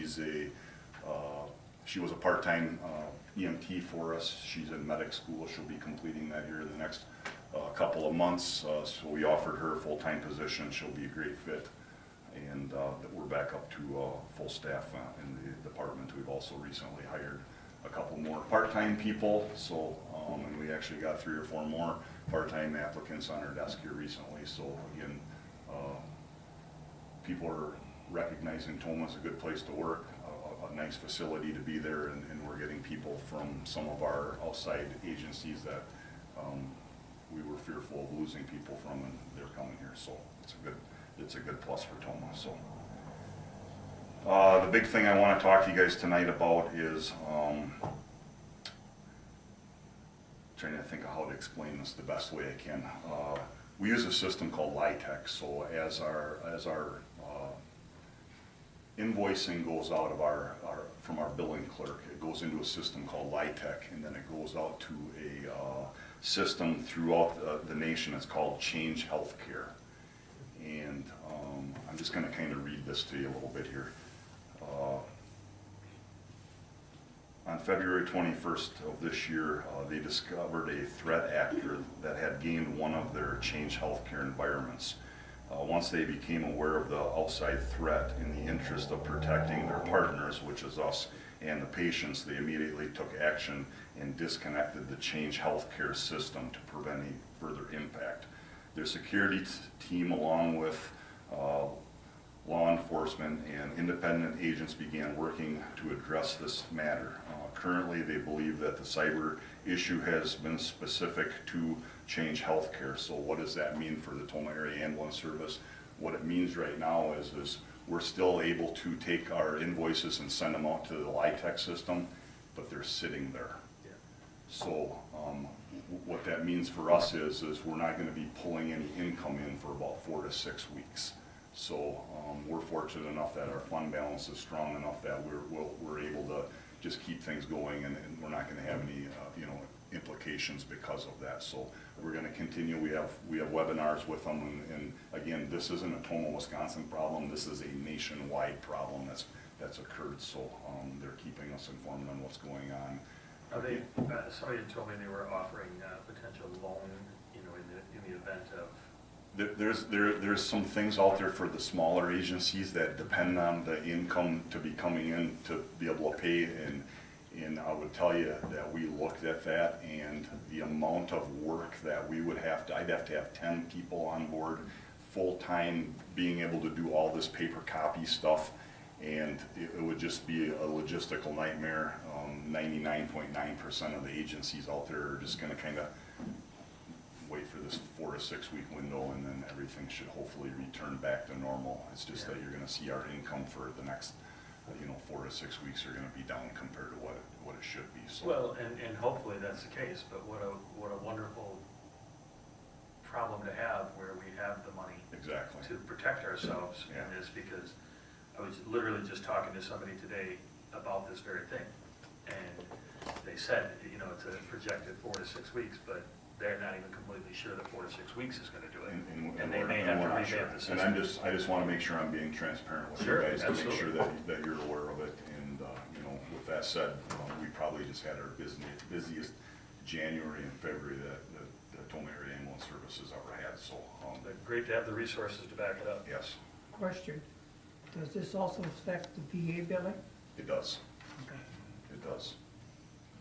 So your budget kind of fills in the gap, right? Well, we got enough money in our fund balance that we just operate our budget off of, so we're completely fine. Basically, the income's just coming back in, and it's just going back into the fund balance. It's basically depleting the savings account, and then when the funds come in, it will backfill, and it's a protective measure. But our little bit of our month-to-month expenses isn't even close to what we're having our fund balance, so we're completely fine. And we're still bringing income in, there's secondary insurances, it's just not, it's not the big bulk ones like what we're normally seeing, so. That doesn't do anything with payroll, right? No. It won't interfere with our day-to-day operations at all, so. Any questions, any further questions, I'll go into my annual report. I do. Go ahead. Go ahead.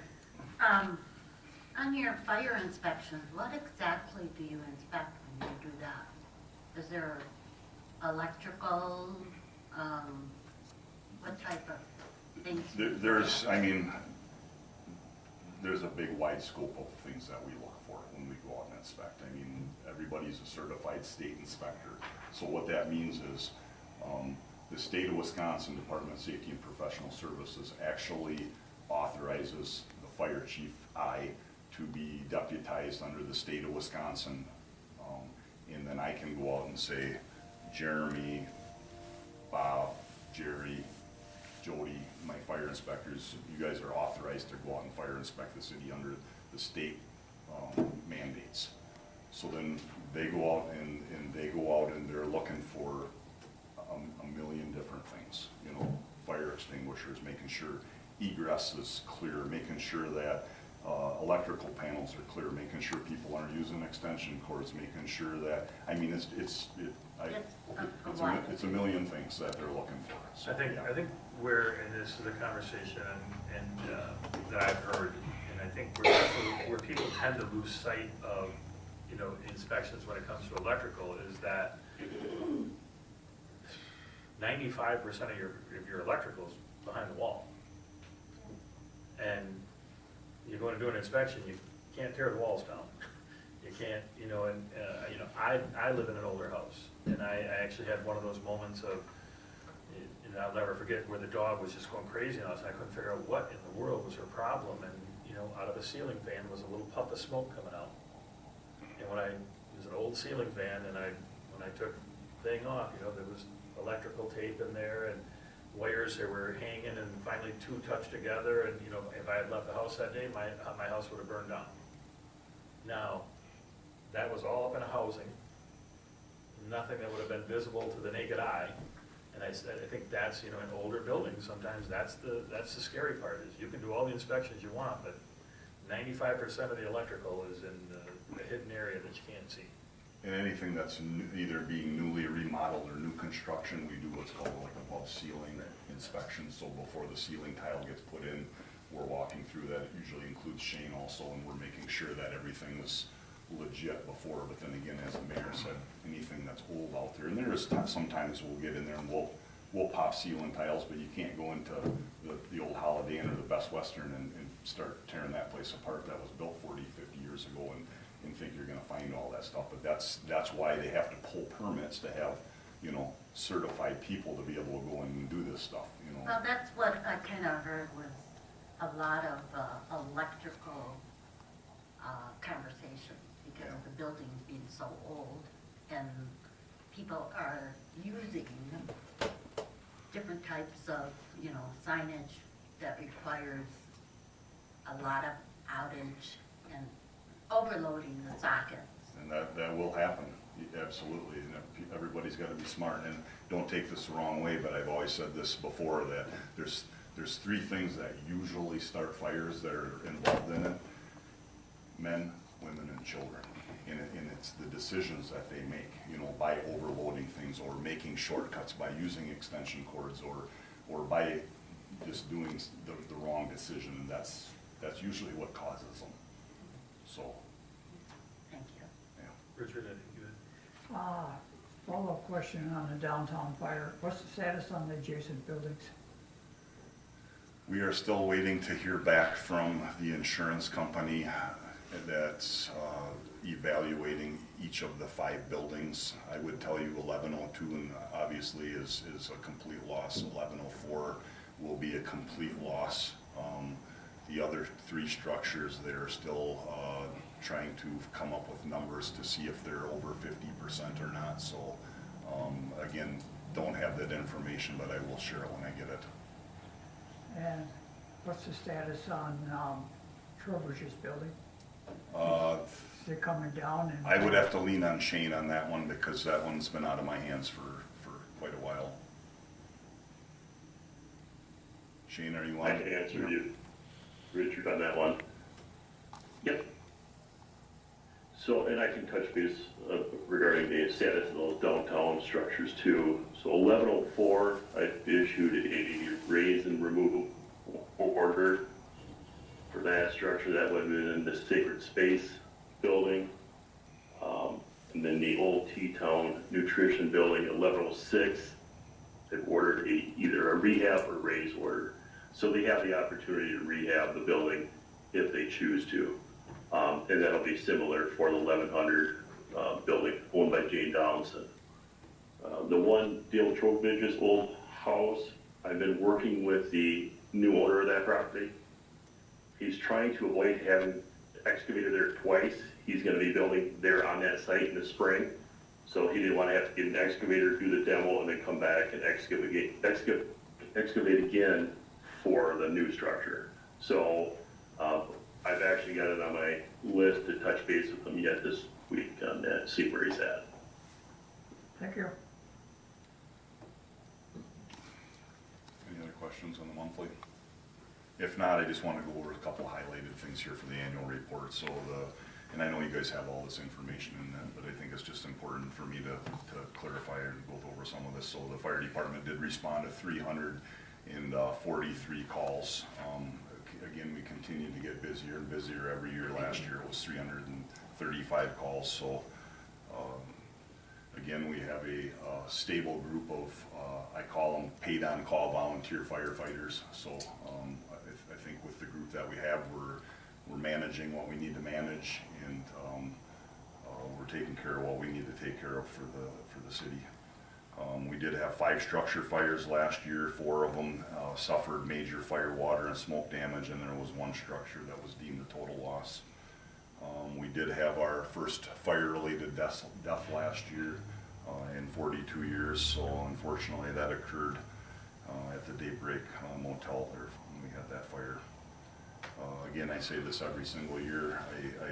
A huge thank you to all the businesses out there that support our National Fire Safety Council program. That's the program that goes out to the business and solicits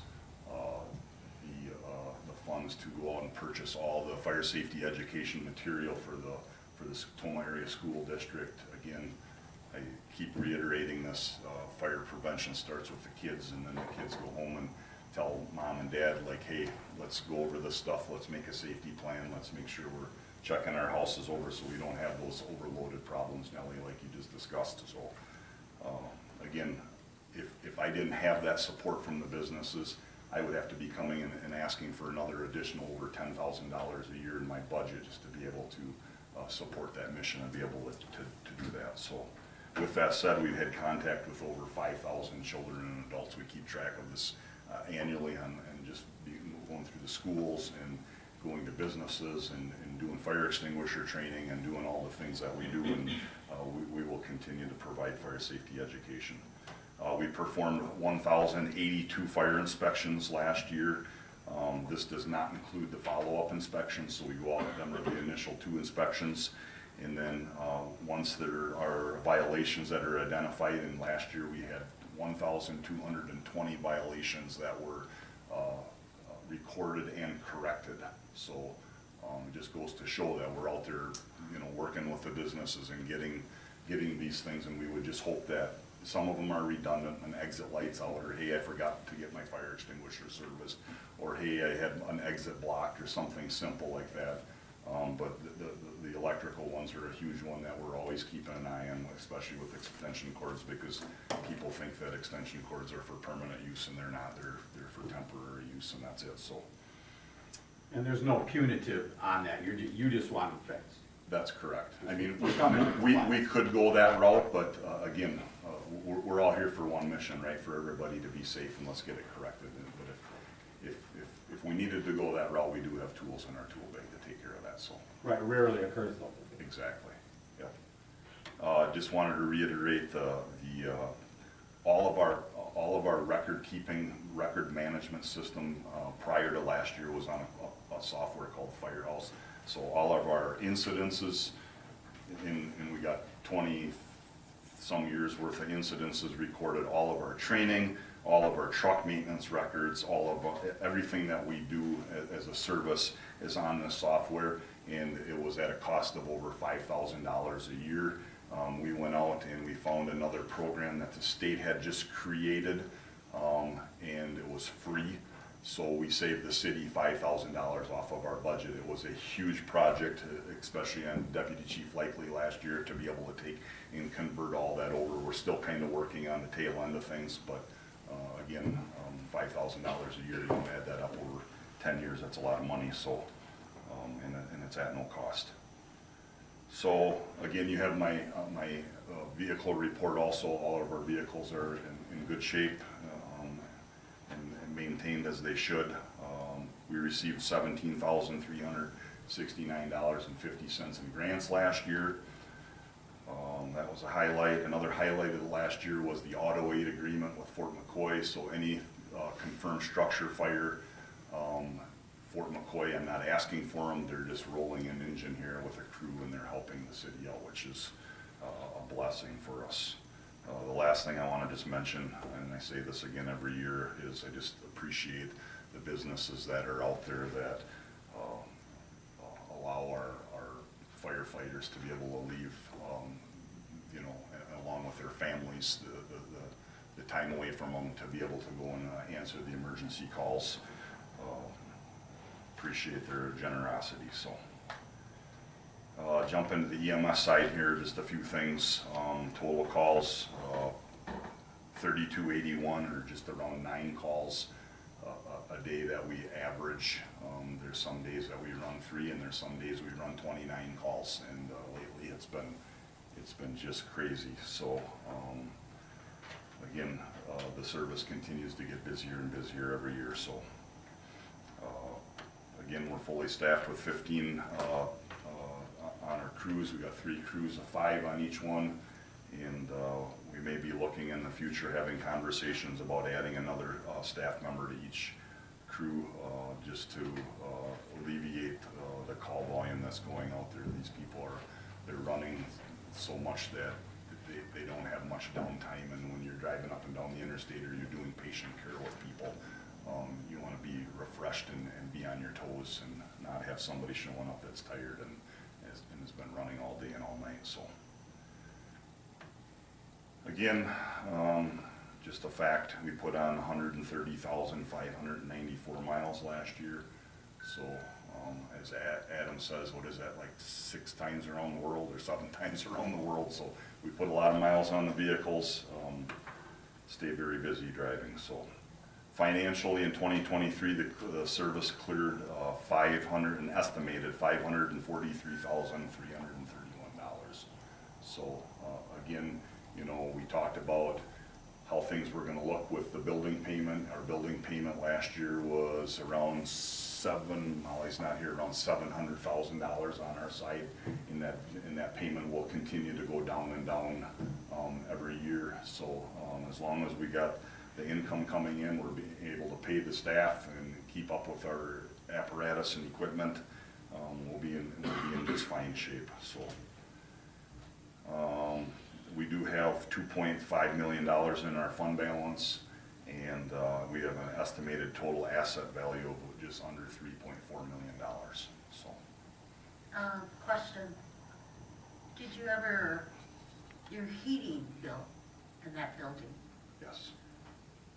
what did it look like for the year? I mean, for? Very, very hard to predict. Yeah, that's what I'm trying to figure out. It's just. We don't have a clear picture on that. Not at all, not at all. You know, it's just, I mean, I think we're gonna use more natural gas in March than I think we did in February, you know, and it's just, I don't know how to answer that right now. Yeah, because I'm just thinking about the budget for next year. I know that I you're know, gonna come up with it didn't help us at all. I mean, I think I think everything else, electric, water, you know, utilities, all that type of stuff will be fine. It's the gas is the one that's gonna be a little bit challenging to get a read on yet. I'm not sure where the market is and what they're predicting, you know, going into the next 12 months either, so. I think a point to keep in mind is that $500 and some thousand profit margin, the expense for the new building of $700,000 was included as an expense when you calculated that figure. Right. So the actual operating profit was probably closer to 1.2 million. Well, then you could do that in your household.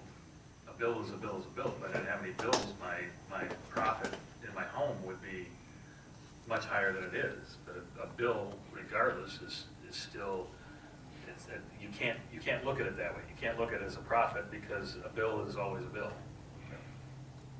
Fortunately, like I said, that was our largest one, and it'll continue to come down, so it'll make the bottom line look better every year.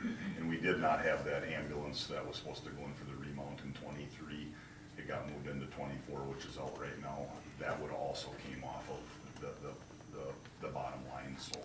Well, but I think you also, you know, what you touched on earlier is the importance of having this money. This reserve, yes. Absolutely, because again, everything you're hearing right now is projecting 4 to 6 weeks, is what we were talking about earlier today. Yeah. That doesn't mean it's going to be resolved in 4 to 6 weeks. And if you're an agency, if you're an entity that does not have this reserve money, it's going to be very, very ugly. You know, the person I was speaking to was talking about that some of these smaller entities, that's where some of these loans they were talking about, is to try to keep them afloat, because if this extends into 3 or 4 months, because it's a cyber, you don't know just how deep those tentacles go and how far they've reached. If this goes into 6 months, you might look at agencies that are going to have to fold because they have no other choice. They're not going to be able to be fiscally available or fiscally able to stay afloat. And so, I mean, again, be proud of your department and what they've done to stabilize in events like this that, you know, we just don't know in this world anymore. And you guys have done a fantastic job of covering all your bases. Any other questions? Well, yeah, we had a discussion last night about the 2% dues. Yes. Explain that a little. So the 2% dues is a check that the state of Wisconsin through DSPS basically sends out to the city, and that goes into our budget. But there's a process, and the clerk and I both go through this process every year to validate. And they ask questions like, do you provide fire safety education to your public, meaning the students to whatever? And we can check the box, yes, we do. Do you go out and perform fire inspections? Yes, we do. Do you do 2 of them? Yes. Do you do, how many do you do? How many, you know, all, fill in all the boxes. So we qualify for that. So last year, and don't hold me to this, it continues to go up every year, but last year I believe the city pulls in about $37,000. So dues is kind of a misleading term, because dues to me means you're paying something, Right. not receiving. Yeah, that's what they call it. It's always been called that. But you have to earn it. Yes. By having programs. Yes, we have to earn it, we have to prove it. Prove it, earn it, prove it and earn it. Is that something you do every year? You have to qualify? Yes. Yes. Okay, I remember you explaining. Yep. Thank you. Thanks. Thank you, Tim. We'll move on to the library. Good evening, Ms. Irma.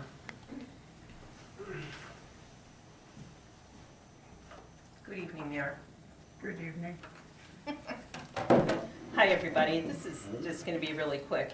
February ebook checkouts, 2,094. February physical checkouts, 4,494, giving us a total of 6,588 items checked out from your Tomah Library. News from downstairs, the children's department. We have Teen Manga Anime Night coming March 28th at 5 for grades 6 to 12. Board games March 30th from 11 to 1 p.m. All ages are invited. March 30th, our third houseplant swap. In the adult department, on Thursday, we'll be showing the color purple at 5:30. That's the new color purple. It's a musical. I didn't choose it. Okay, so 5:30, the color purple will be giving out popcorn and conversation. We gave out a bunch of free tomato seeds. It was very popular. People came, they got them. We had to reorder more. If you did not get yours, we did reorder more. Give us a call or come by, see if they're in yet. I did tell you last month about the Tiny Arts Project. I don't think any of you came to get your canvas, so I bought you some examples. We had people come and bring their art project already, and somebody quilted this and bought that in, or you could do a picture.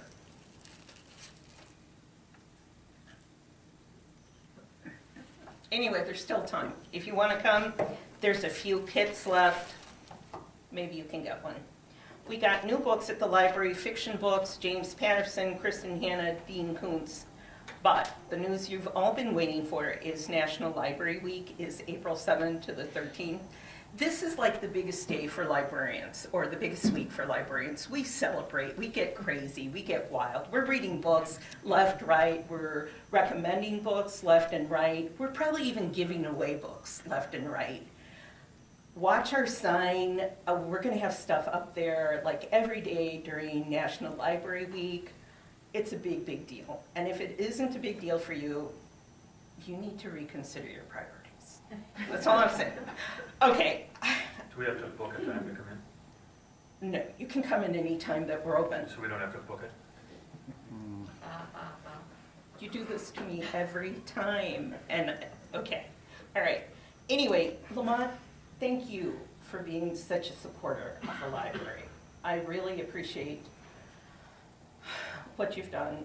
You've been there for us. I know that if I have an issue, a question, I can call you. So I want to thank you, and I hope to see you again, but I'll be on the other side too. So anyway, thank you very much. Does anybody have any questions or comments? I do have a comment though. Your sign is a great benefit. I want to tell you, I have had people saying we know things that we didn't know, so that was wonderful. The I think that sign really pulls a No lot of kidding. people to No the kidding. library. Yes, yes, thank you so much. I had to fight to get that sign. Thank you. It just gives the public, Yes. you know, Yes. an insight of what the library, it's not just about reading books. No. It's about Yes. activities Yes. as well. Yes. So, I have had those comments from citizens. yeah, Yeah, like it. thank you. Thank you, Melanie. Anybody else? Okay. So if it's really busy during library week, will we have to page you? What was that date again, April? It's April. I know I should have this memorized because 17th. it is the biggest deal ever. 17th. 7 through the 13th. There will be cupcakes at some point. Keep an eye on the sign. Yeah, I like food. we're like a big deal. Probably couldn't tell. We are a big deal. Thank you so much. Thank you. Thank you, Irma. Thanks, Irma. All right, we'll move on to the Senior and Disabled Services. Good evening, Pamela. Hello. How is everybody? Wunderbar. I'm going to try to keep this short. You've heard that from everybody tonight so far. In my report, I should start with the figures. For February, the usage was 1,847 plus, and volunteers were 271 plus. In the report I sent you, all those pages, I have some wrong dates on there, or I should say, since I sent it to you, I changed dates. Physical PALS, Physical Activity for Lifelong Success. We are starting that program. It's a 10-week exercise program with 10 weeks of coaching and booster sessions following that. So it's a 20-week program. And I figured and refigured the schedule, and on the report I sent you, I said April 22nd through June 28th. It's actually April 29th through July 8th. Just a little different. And our pre-evals are April 19th, so about a month from now. So I would like people to sign up, contact me and sign up for it by the April 15th.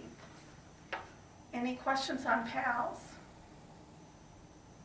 If you want a handout and to come and be part of that, let me know.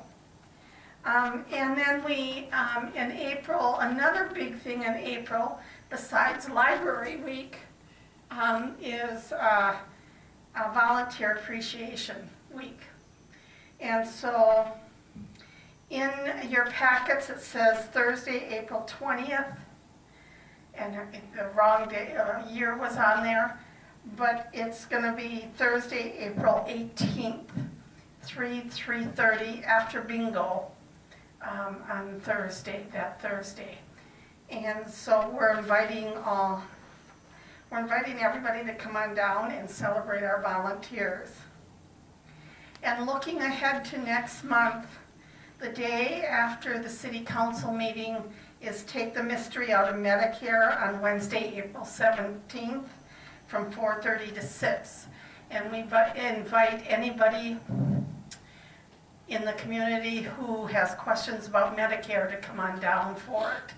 Alice Ackerman, the Elder Benefits Specialist from ADRC of Monroe County, is superb. And she will be doing that presentation. And we are continuing on Thursdays with free tax assist. But you need to call me to get an appointment to see the person. And that will go until tax day. Any questions? Comments, questions? Thank you, Ms. Pamela. We will move on to the Family Promise Program at Senior Center. Pamela, did you want to? Yes, I'm sorry, I forgot that was on the agenda. The 3-month equivalent review and approval to continue as recommended unanimously by the Senior Disabled Services Board. I believe that would go to a motion, but if you want to fill us in. For the is this for the housing one? There's two contracts. As I'm reading, it says Family Promise Program at Senior Center, 3-month equivalent review and yeah, approval to continue as recommended. Yeah, the board, last time they met, had agreed, all of them agreed, that we needed to continue with and their recommendation was to continue with this partnership with this program. So I'm bringing it to you because we initially came to you and you had given us 3 months equivalent. And it's been 3 months equivalent. And it's working out. You're comfortable with the occupancy, the not only the onboarding, but the Yeah, we're still working exiting. on things. Like Thursday's Bible study might be there. We did set a particular week every month that they would be, so we know that that's the week, so that when I have extra things like Take the Mystery Out of Medicare or something, I can do it a different week than the week they're there. So that helped a lot to do that. We have Life After School there 3 nights a week until 5:36. And they come and Family Promise comes after school or after work. And so there's a little overlap, but everybody from our end and their end works it out. It works. Okay, I would entertain a motion to continue with the approval of the council. So moved. Second. We have a motion and a second. Any discussion? Is there any kind of time on this one, or? Do you want to double it and go to a 6-month, since you're comfortable with the 3? I'm comfortable with it, having it just ongoing. So why don't we revisit it in 6 months? 3 months? Pardon? Revisit this in 6 months? I don't think we need to, unless you, as a council, really Just think we continue need it. to. All You can always just bring back to us If anything something, that may arise. yeah, if something arose that I couldn't handle, I would definitely come to you. If things weren't gonna work out, then they're not, you know, then we deal with that if and when it comes. Okay, any further discussion? All those in favor? Aye. Opposed? Motion carries. Thank you, Pam. Thank you. Moving on to the planning and building inspection report. Good evening, Shane.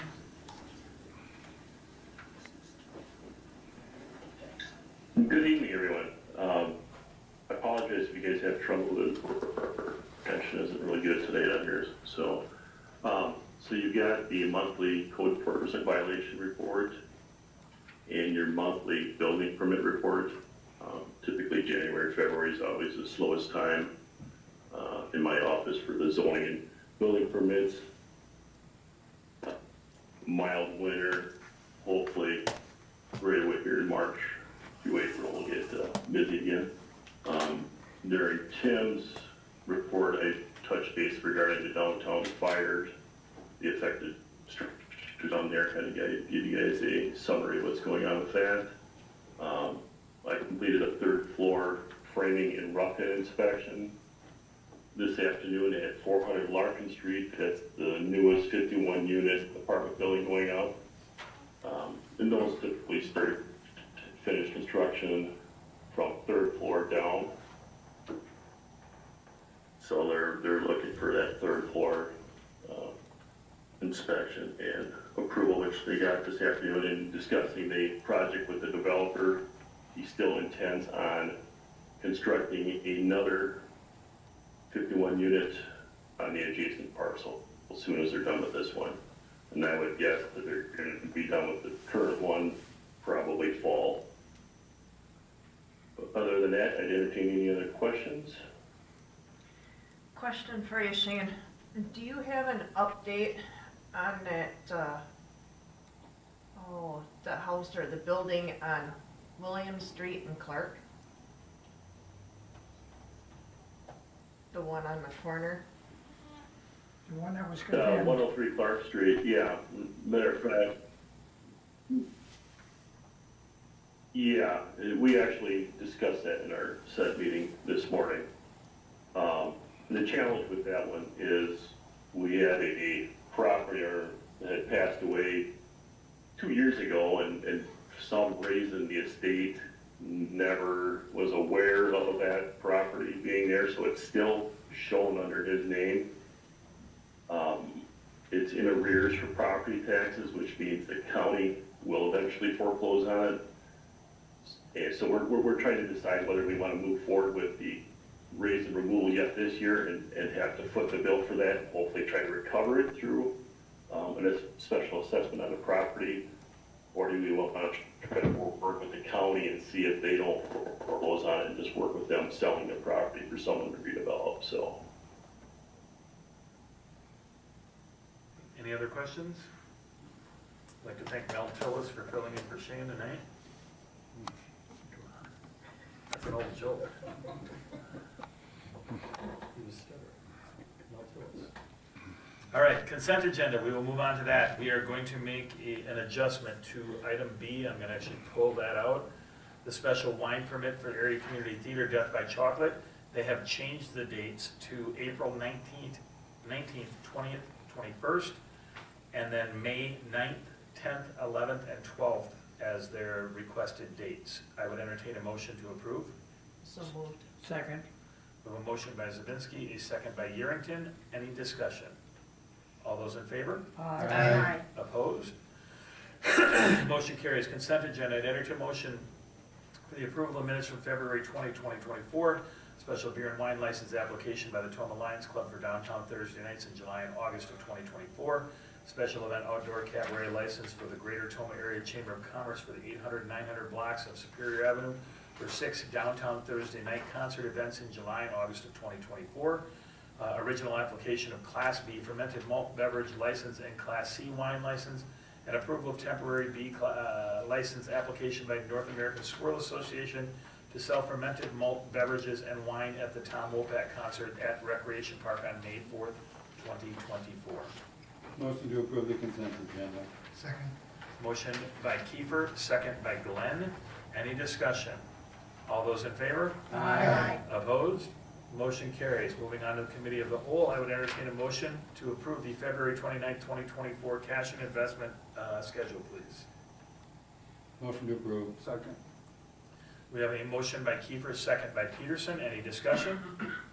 All those in favor? Aye. Opposed? Motion carries. I would entertain a motion regarding the resolution authorizing payment of monthly bills. So moved. Second. Motion by Zabinski, second by Kiefer. Any discussion? All those in favor? Aye. Opposed? Motion carries. I would entertain a motion for the request for approval of lease agreement between the City of Tomah and the Tomah Public Housing Authority at 107 East Milwaukee Street, an update of lease agreement for Anthony D'Amico at 109 East Milwaukee Street. So moved. Second. We have a motion and a second. Was it Sean? Yes. Zabinski and then Yerington. Any discussion? All those in favor? Aye. Opposed? Motion carries. I would entertain a motion for the waiving of the first verbatim reading, the ordinance amending section 44-181, operation of ATVs and UTVs in the City of Tomah. Move to approve. Second. We have a motion and a second. Any discussion? All those, Yeah. go ahead. There is discussion. We had a lengthy discussion on this, and I still oppose of it, of having the UTVs with no restriction on the time they operate. I did go back and talk to a couple of my constituents that were concerned about this after the meeting, and they're very unhappy about this happening. So I just wanted to let the council know that it's still a concern for a lot of people to have ATVs 24/7, 7 days a week. It's going to be a lot of discussion on that, I think, as days go by, if this gets approved. That's just my comment. And I understand there was a lot of discussion last night.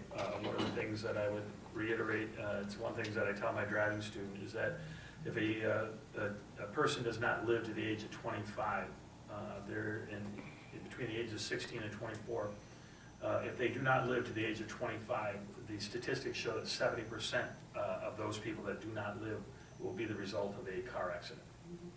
And so while while there is concern about ATVs, UTVs, the number one killer of people between the ages of 16 and 24 is vehicles.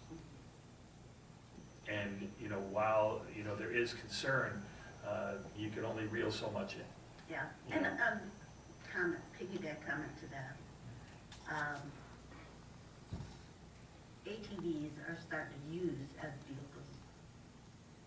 Okay? Yeah, but so- More and more but so are as they use motorcycles, them, yeah. it's no longer a recreational vehicle. It's more or less like a vehicle. Sure.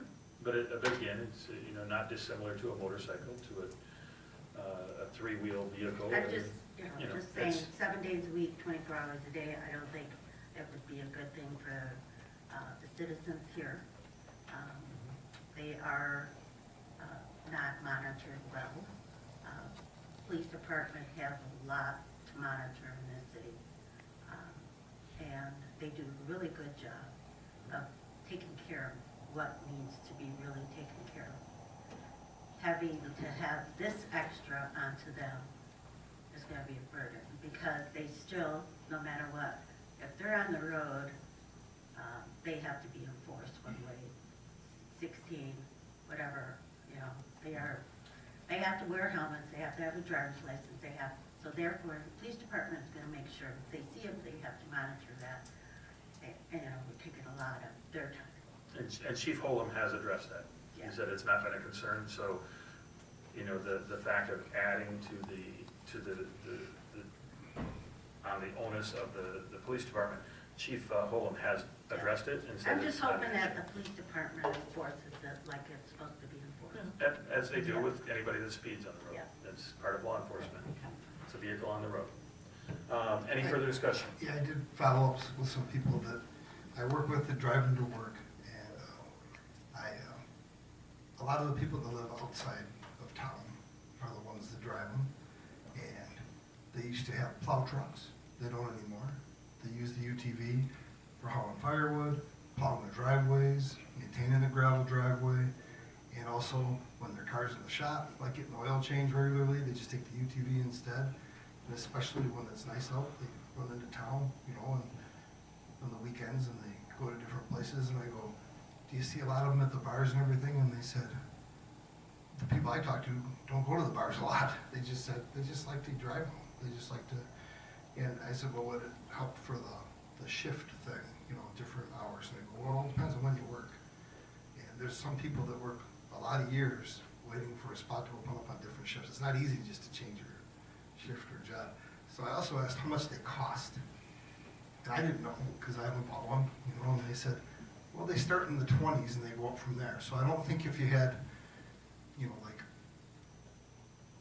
if I had a car that I spent, you know, $25,000 on it, and I had a 17-year-old kid, I would be, it's just like a car. I think I would be the same amount of strict. You know, you gotta trust them, make sure they're covered on your insurance. You know, that's something you don't have to go out and get in an accident in a car or in a UTV, but it's, I don't know, I think it's, I see most of the people behaving most of the time, you know, and I think there's just as many times or more that I see, you know, of, you know, people on super fast motorcycles riding wheelies over 100, you know, that kind of stuff I see more. You know, I don't see any predominantly more people in UTVs breaking rules, but I'll be honest, I live out at the airport, so they can't drive on that road. But when I'm around town a lot, you know, so that's just what I see, you know, when I'm traveling. And I used to travel up to the Wausau area a lot, in every little small town, everywhere, people, it's like the vehicle of choice. It seems like it's changing. You know, people use them, because they can use them on the farm, where an old plow truck may never leave the farm. I get that. I mean, they are used for certain things, yes, I do agree with that. But we're talking the city, inside our city. And living where I live, I see a lot of them.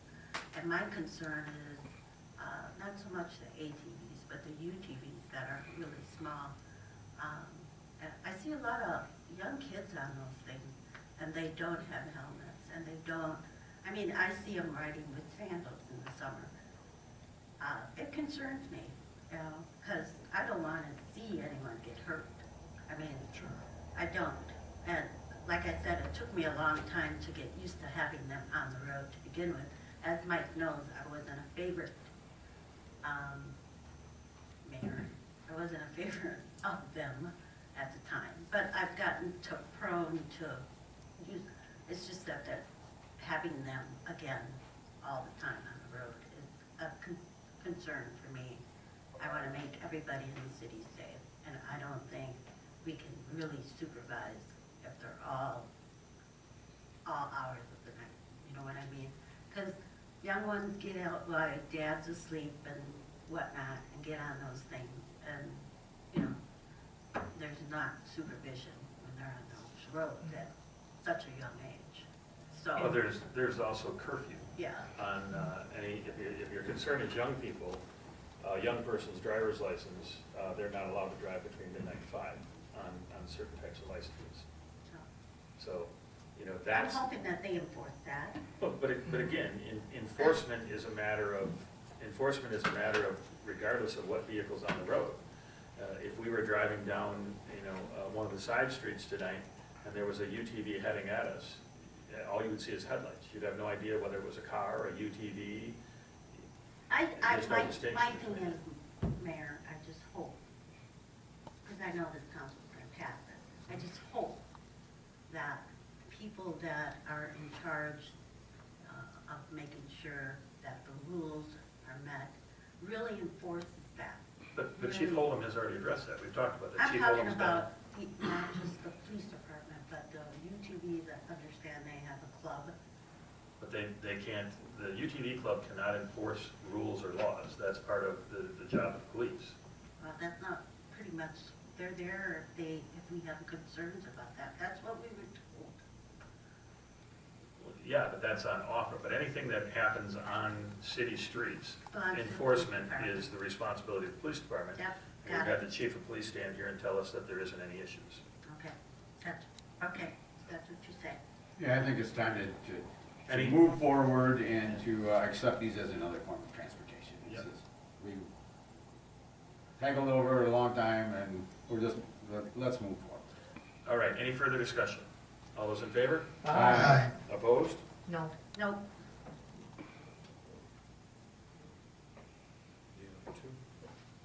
Motion carries. I would entertain the waiving of the second verbatim reading of the ordinance amending section 44-181, operation of ATVs and UTVs in the city of Tomah. Move to. Second. Approve. We have a motion by Kiefer, second by Peterson. Any discussion?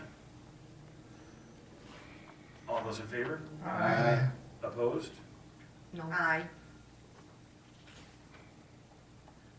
Motion carries. I would entertain a motion regarding the adoption of the ordinance amending section 44-181, operation of ATVs and UTVs in the city of Tomah.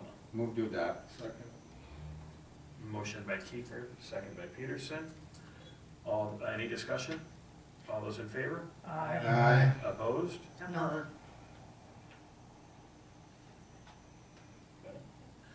Motion carries. Moving on to the planning commission. Planning commission recommendation to amend ordinance, section 52-209B3, first reading.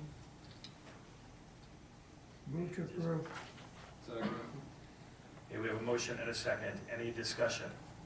All those in favor? Aye. Opposed? Motion carries. Planning commission recommendation to amend ordinance section 52-74 and 52-82, 7E and H, first reading. Move to approve. Second. Motion by Kiefer, second by Peterson. Any discussion? All those in favor? Aye. Aye. Opposed? Motion carries. Planning commission recommendation to amend ordinance section 52-231, first reading. Move to approve. Second. We have a motion by Kiefer, second by Peterson. Any discussion? All those in favor? Aye. Opposed? Motion carries. Planning commission recommendation to amend ordinance section 52-40, schedule of regulations, first reading. Move to approve. Second. Motion by Kiefer, second by Peterson. Any discussion? All those in favor? Aye. Opposed? Motion carries. Entertain a motion regarding the appointment of 2024-2025 election officials. Move to approve. Second. We have a motion by Yerington, second by Zabinski. Any discussion? All those in favor? Aye. Opposed? Motion carries. Entertain a motion to adjourn to closed session. Move to approve. Second. Motion by Zabinski, second by Peterson. Any discussion? All those in favor? Aye. Opposed? Motion carries. We will adjourn to closed session. We'll take a little break.